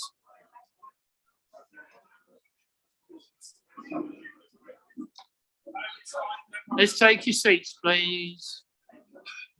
Now, the first thing I would like to say while you're taking your seats, as you know, there's been a discussion about the atmosphere in here and all the rest of the COVID regulations and none. Can I suggest, first of all, that those members who are feeling vulnerable, put your masks on, please. And if everybody puts their masks on, that may go some way to relieving. We have opened extra doors, and now the actual air itself should have changed. Now, if you could all sit down, please. The leader has a motion to put forward about the time of this meeting. Because Mr. Mayor, obviously I'm sorry, we are trying to get it finished. Mr. Mayor, I'd like to propose an adjournment motion once we have concluded the end of this particular executive set of minutes, which is after 9.6, the annual pay policy. So to be clear to members, we will be discussing the Dunsfold Park Garden Village, the Waverley Borough Council Emergency Plan and the annual policy statement before concluding that set of executive minutes. I would then propose that we bring up item 10, the council tax setting, which we are legally required to do by law in this session, at which point I would propose that we adjourn once we've concluded item 10 and reschedule the rest of the agenda into one meeting as opposed to two that we did last year. And I hope that would be a reasonable point for us to adjourn if members support that. Now, we have consulted obviously with Dan here on legal, and he's happy with that position, and Louise. So can I have agreement from the members? One small addition, Mr. Mayor. I think item 13 should be covered as well. Sorry, which one? Sorry. Item 13. I concur with Councillor Mulliner. Yeah. Sorry, which item is that? And that's the absence of Councillor Jan Floyd Douglas, and I concur that should be done in this meeting as a matter. Yeah, of course it should. I quite agree. So deferral, can we be clear? Are we what we're actually voting or agreeing on? And what we're agreeing on, Councillor Hyman, is that after 9. What's being deferred? If we continue to 9.6, we will then take item 10 and 13, and then we'll put a motion to defer to another date. Thank you. So do we agree that? Thank you. I'll take those agreements. So in that case, we go on to item 9.4, which is the Dunsfold Park Garden Village Supplementary Planning Document Adoption. Councillor Follows, please again to introduce and move the recommendation from the executive. Many thanks, Mr. Mayor. In this case, I will hand straight over to Councillor Townsend. Thank you, Leader. Thank you, Mr. Mayor.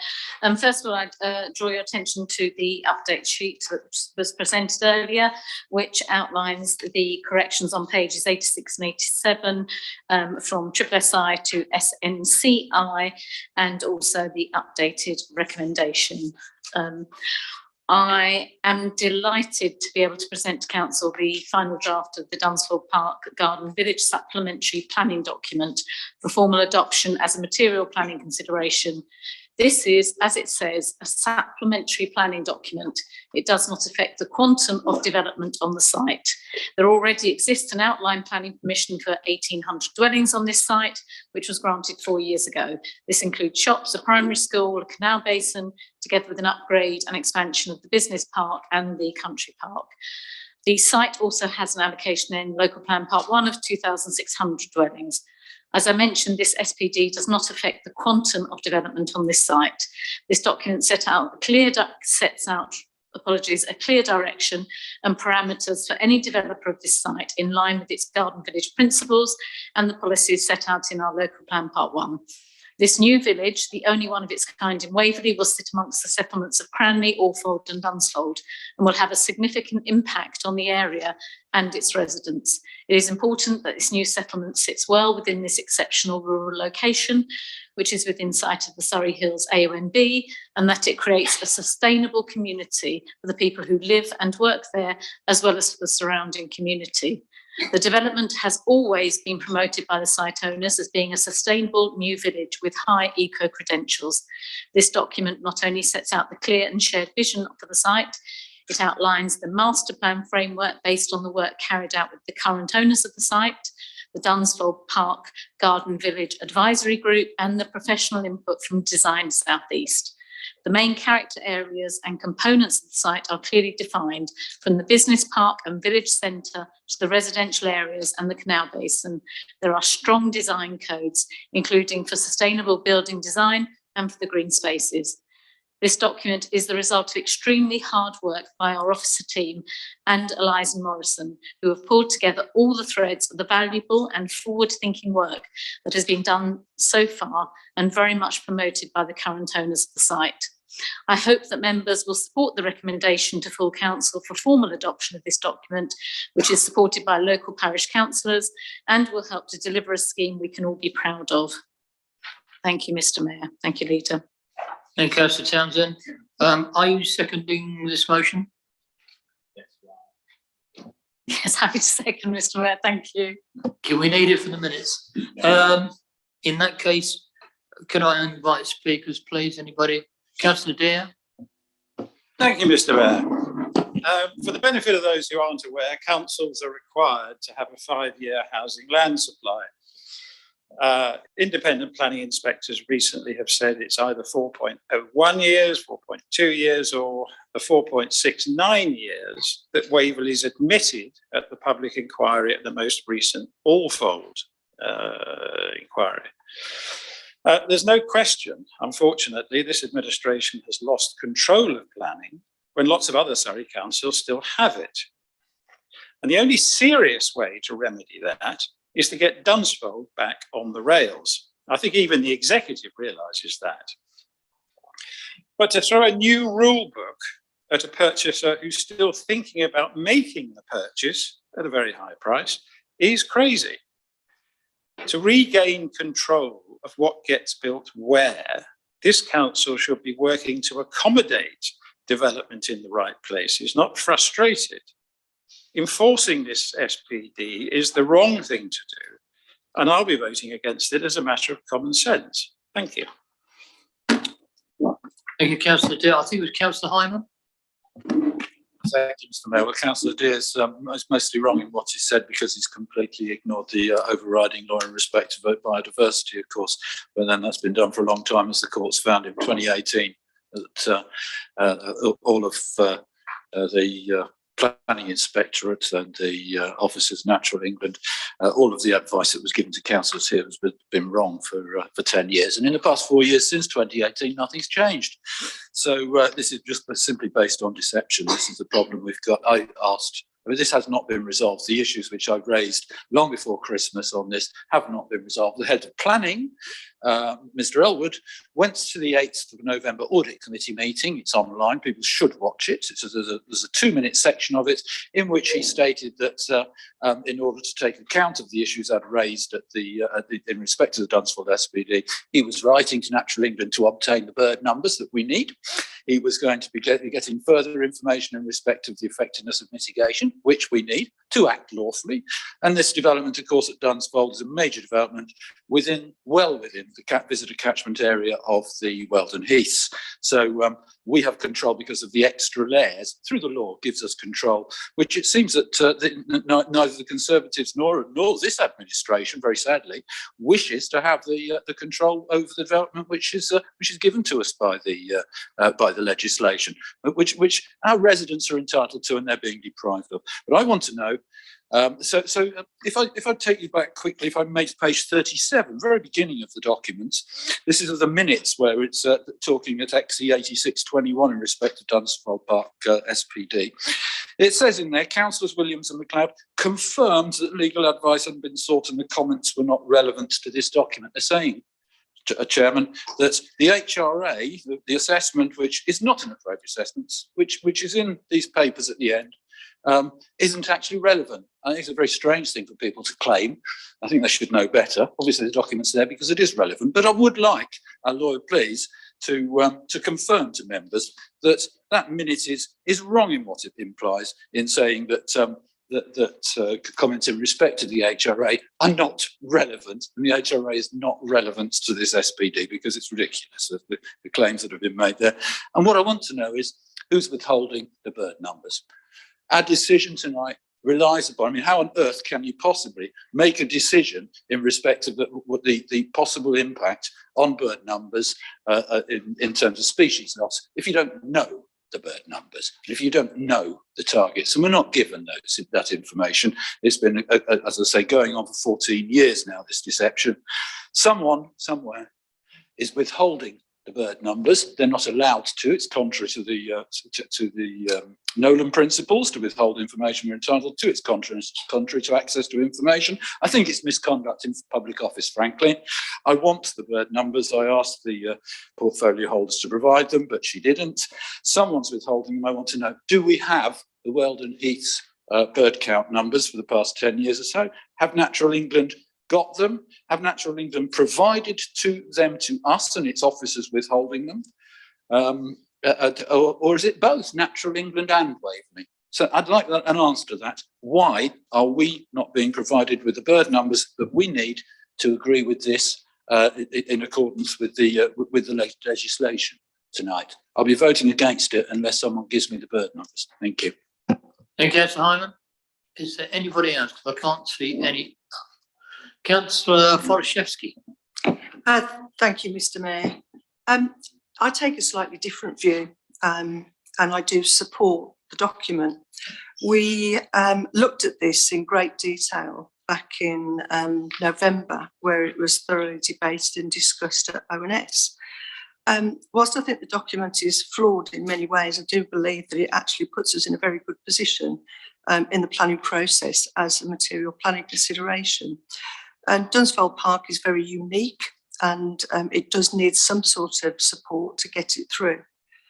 However, I am starting now to develop more and more concerns about this, because there's no guarantees in all of this, and I'd be worried that this document becomes void very quickly. I know we can't rush things. I know we can't rush things, and I know a document and an application on this scale is really, really important. But I want to see what was promised and be delivered, which was the garden village that we all aspired to when the application came before us many years ago. My concerns now are nothing set in stone here. We don't actually know if it's a done deal yet. Is it going to be a done deal? And is there a risk of, in the future, a completely new application coming forward that renders this document void? I don't think any of us can answer that. We don't actually know. But I think we do need to have something to support the application through the planning process, to give it the material consideration that it requires, but at the same time, respecting and upholding what we aspired to in the first place, which was to have an outstanding, sustainable village that is a garden village. So whilst I will support this document, I did support it going through ONS, I am now experiencing some concerns, and I'd like reassurance on that. And I know that's very difficult to do because no one can predict what's going to happen in the future. But my concerns are that at any moment, buyers, investors, whatever you want to call them, could decide to change things. And before we know it, we could have a completely different application before us. And I go back to what I said a long, long time ago, be careful what you wish for. But anyway, I'm not going to go there. So I'm going to support the document, but I would like some reassurance that it can be delivered as quickly as possible on the basis of what we agreed a long time ago, which was a garden village that we can be proud of. Thank you, Chair. Thank you, Mr. Mayor. Thank you, Councillor Forashevsky. I can't see more hands, so I'll go up. Councillor Coble. Thank you, Mr. Mayor. Now, I just really wanted to agree with what Councillor Forashevsky has just said and to touch on something that Councillor Dear said, because having sat through the last three appeals, it was quite interesting, the take they took on the Dunsfold Park SPD. The appellants all felt that the way it was written meant that there would have to be a new application. Now, this is not necessarily a bad thing if we can, as Councillor Forashevsky said, get a good application in, but it does mean in terms of timing that it is less likely that we will be able to add houses into the 5-year housing land supply. So it's amazing, as I think Councillor Poraszewski said, be careful what you wish for.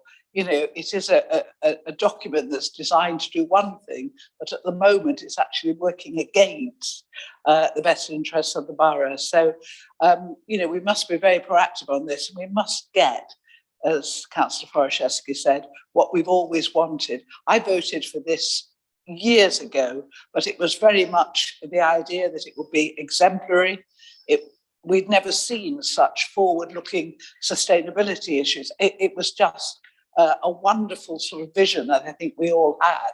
And of course, the idea by building on Dunsfold Park was that we wouldn't have all the housing around Alfold, Cranley and Farnham. But we don't control the world, unfortunately. We only have our little bit that we can actually make a difference in.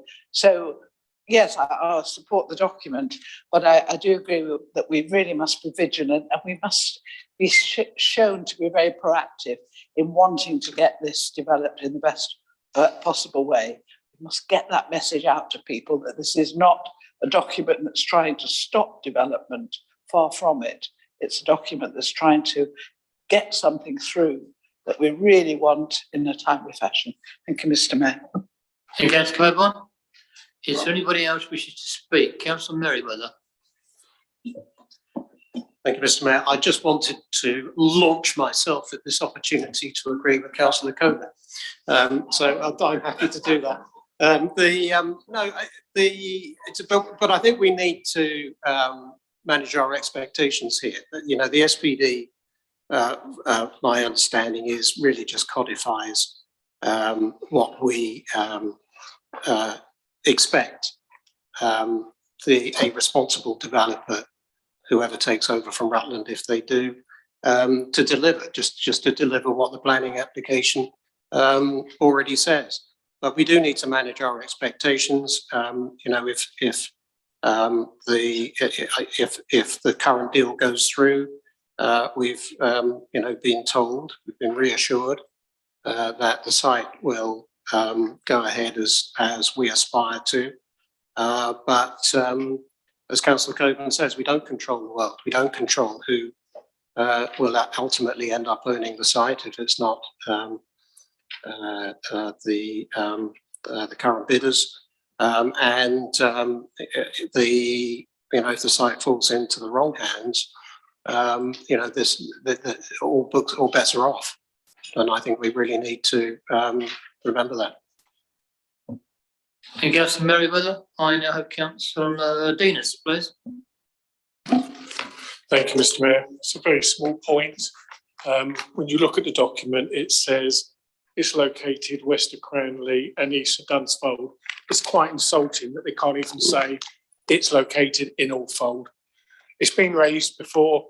You know, the document doesn't say that. The study area clearly shows it's not.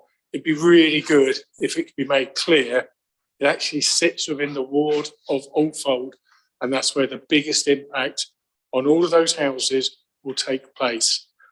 It's too late for Alfold because all the applications that have been approved now are on the back of Dunsfold and all the facilities, yet the inspector didn't take into account the numbers that Dunsfold's going to provide. So the developer had it both ways. So Alfold is doomed. It's now going to have 450 houses, and the Alfold Crossways is 200 houses. That's the size of the increase in Alfold. And we are very proud of the dropped curve, which we have in Alfold, which is the only thing so far that I've seen from all this development. So again, and I know Councillor Townsend will agree, it's been mentioned before about it sits in Alfold and it's insulting to the residents of Alfold. And I'm sure it will be spelt correctly, but in every appeal it's called Alford. So the planning inspectors can't even get the name of the village right. One must say, actually, does it mean that the permissions are illegal? Maybe that's something the leader should consider. So a very small point, but a very, very serious point for the residents. Thank you, Mr. Mayor. Thank you, Councillor Denis. Councillor Wilson. I will support this wholeheartedly. I think that the delay is caused by some residents of Alfold, amongst others, and a local MP, held this plan back to the point of almost no return. I think the only way that we can get the infrastructure that Alfold and Cranley, which are overdeveloped, can use is to actually push forward and get this plan on the road as quickly as possible.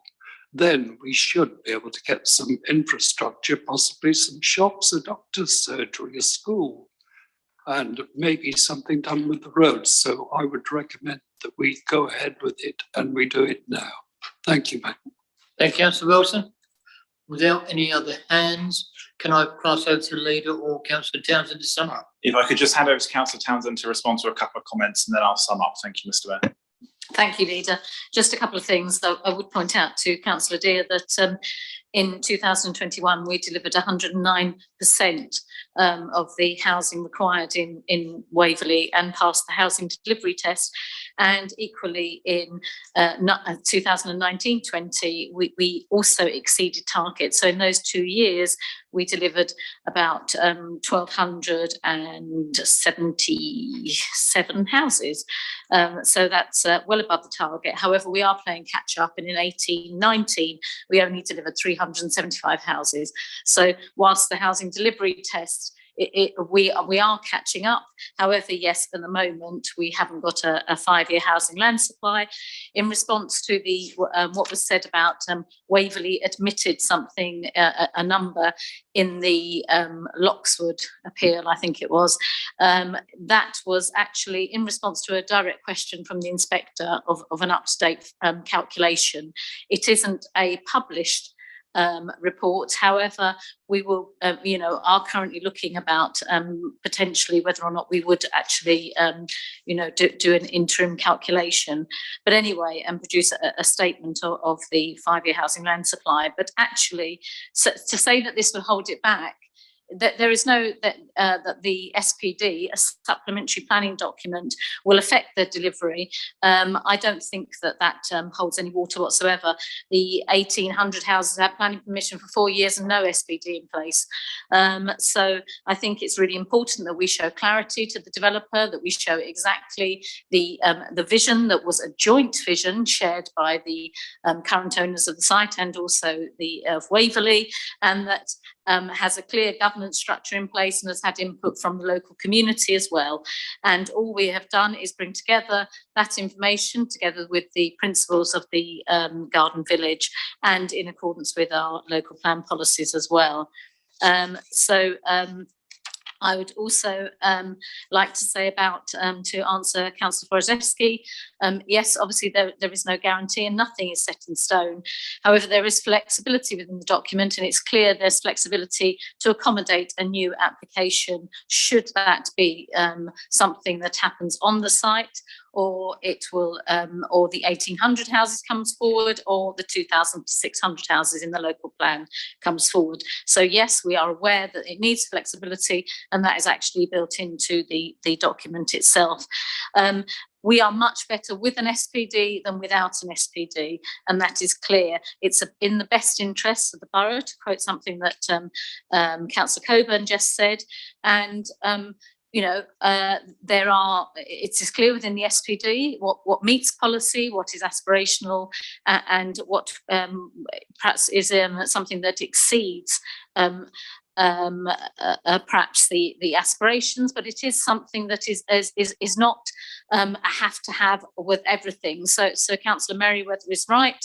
There is flexibility within the SPD, but it brings together all the discussions, all of the advisory group recommendations, and I am extremely sorry that Alfold, if that hasn't got into the introduction, because I specifically requested that to go into the introduction, as Councillor Dean has pointed out, this new Garden Village will have a very big impact on Alfold, which is why it must be a sustainable development that provides a place where people will want to go, and that provides additional facilities by way of the country park to the surrounding community as well. So I think, I'm really proud of this document. I think the council should be proud of this document, and I do hope that people that members will vote for it tonight, and in accordance with the recommendation, which I'm sure the leader will read out. Thank you. Thank you. And just a couple of points that weren't addressed. I mean, there are a big list of things a councillor like me elected in late 2017 shouldn't be really needing to talk about at this point. Dunsfold is one of them. It's pretty staggering that we're having to. Thinking about trying to deliver Dunsfold, I think we recognise that point so much that we try to buy it and do it ourselves. And Councillor Coburn, yes, I'm not surprised appellants are likely to advance points that support their argument. You might have voted this for years, but there are reasons it hasn't started. And I'm very glad that you concede that we don't control the world. And this is precisely the point I've been repeatedly making about the consequences that hit the borough from matters largely out of our control in terms of planning. I'm again going to be accused of dredging up inconvenient history, but Councillor Wilson's opened that door by reminding us the reasons why this development hasn't already started. And it's frankly because of Conservative councillors, at least one Conservative MP, and this is frankly at this point a dog's breakfast made by your own party. The fact that some of you have the audacity to sit here and blame some of us is astounding. And Councillor Dear, the only thing I'm going to say to you in this is if I needed any further proof that your constituency is in fact developers and private profit rather than your own residents, I just got it. The SPD exists within a policy envelope of LPP1 allocated it, and it really tries to get people to stick to the garden village principles it is supposed to be delivered to. It's a strategic site that not only needs to be delivered, but delivered properly, and Dunsfold and Alfold and the whole of the east of Waverley and Waverley in general needs it to happen and happen right. So I urge you to support this SPD so that we can finally and hopefully see this development get started at some point before some of us have to retire. Thank you, Leader. So the recommendation is set out in the report. May I have my questions addressed? I did ask for confirmation that the HRA is relevant because of the misinformation that's been provided by members throughout. Thank you, this. And who is responsible for withholding the bird numbers? Thank you. Somebody going to answer that? Councillor Townsend. Thank you. Councillor Hyman has emailed me. He's had an extremely comprehensive email back. The bird numbers are held by Natural England, and they are responsible for collating the bird numbers and keeping the bird numbers. So I would suggest that Councillor Hyman contacts Natural England himself. And what was the other question that he had? Apologies, Mr. Mayor. Councillor Hyman was another one. Yes, just to correct the misinformation within the minutes, which where members have stated that the HRA, the assessment, which is attached to this document, to the SPD, they've said that it's irrelevant. Councillor MacLeod and others have said that on a number of occasions, and it's recorded in the minutes. It's complete rubbish. Of course, it's relevant because it's there.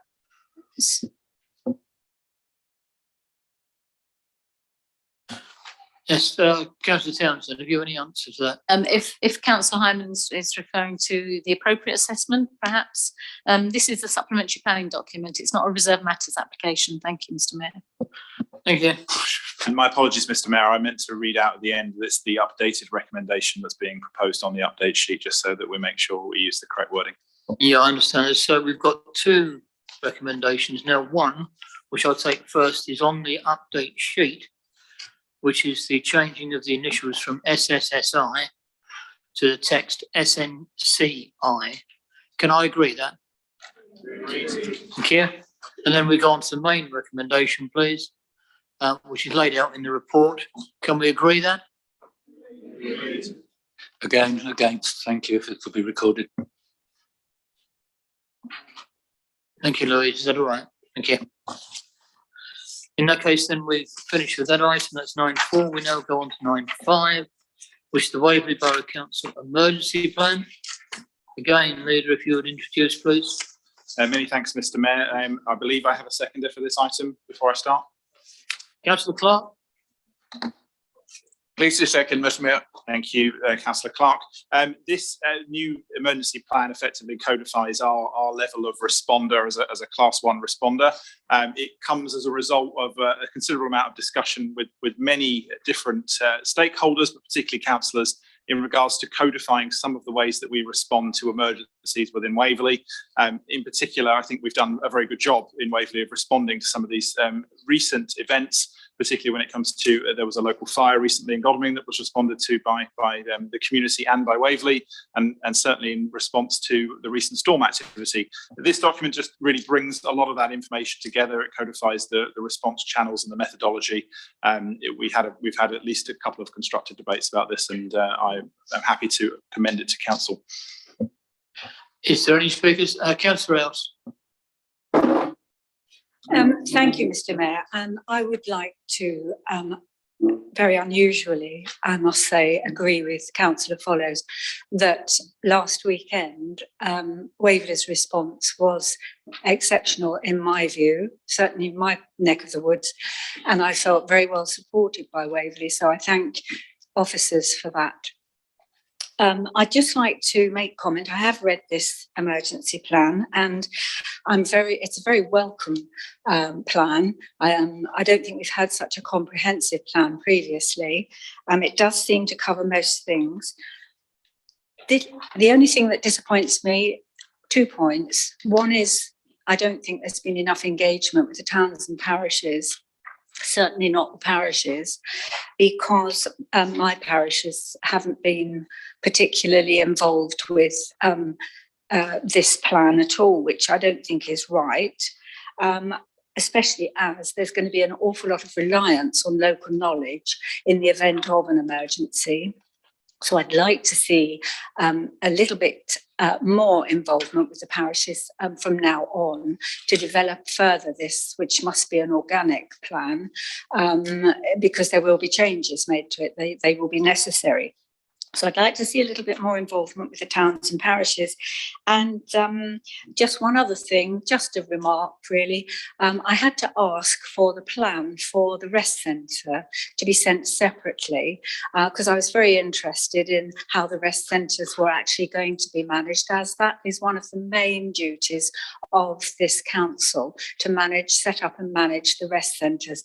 I'd like to see that very visible and very much included in this plan, not as a separate entity. Thank you very much, Mr. Mayor.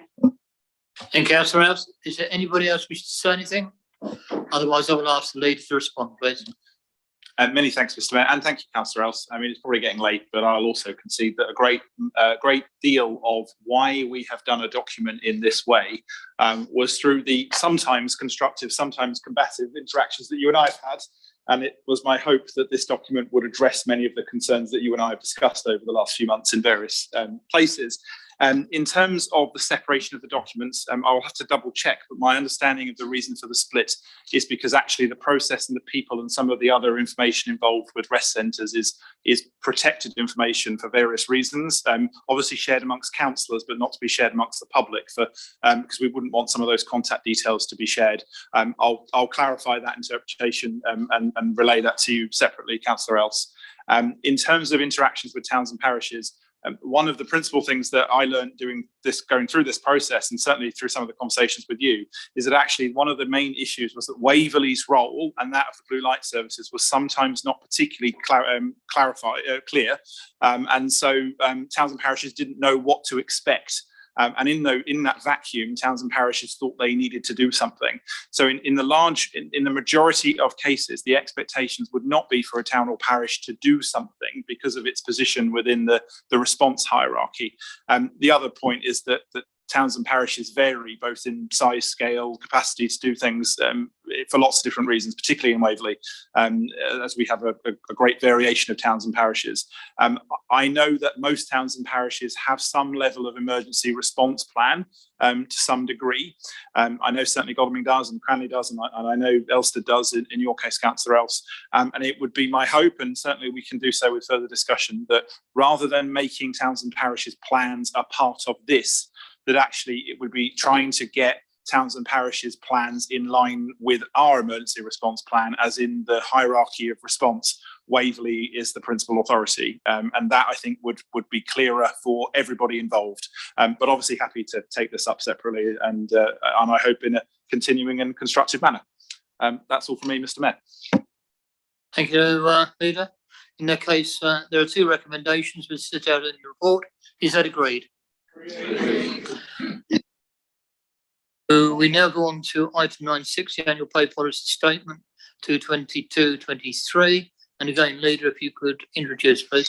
Thank you, Mr. Mayor. I'm happy to move this, and I do believe I have a seconder. Happy to second, Mr. Mayor. Many thanks, Mr. Mayor. This should be a fairly brief one as well. We're required to publish an annual pay policy settlement each year. And obviously it's something that once passed, we're not able to deviate from.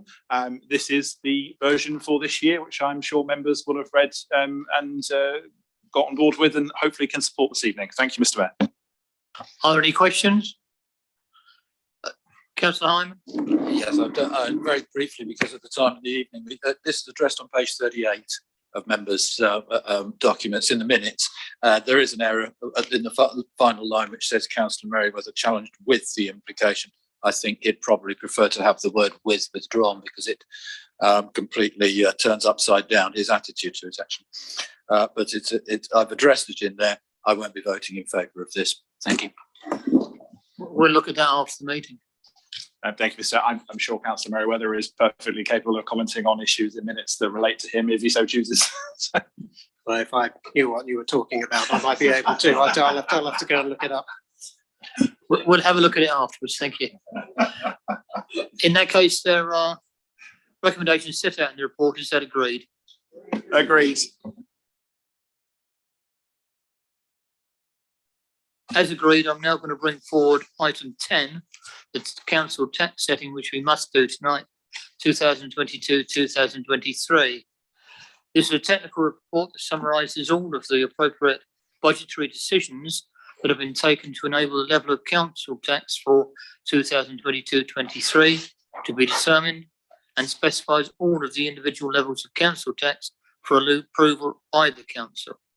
The recommendation is that the council agrees the council tax resolutions set out in the report. Is that agreed? Agreed. That is the case. The resolutions are agreed, so for the time being, this is the adjourned time of the... What about 13? Yes, sorry. My apologies, I did forget.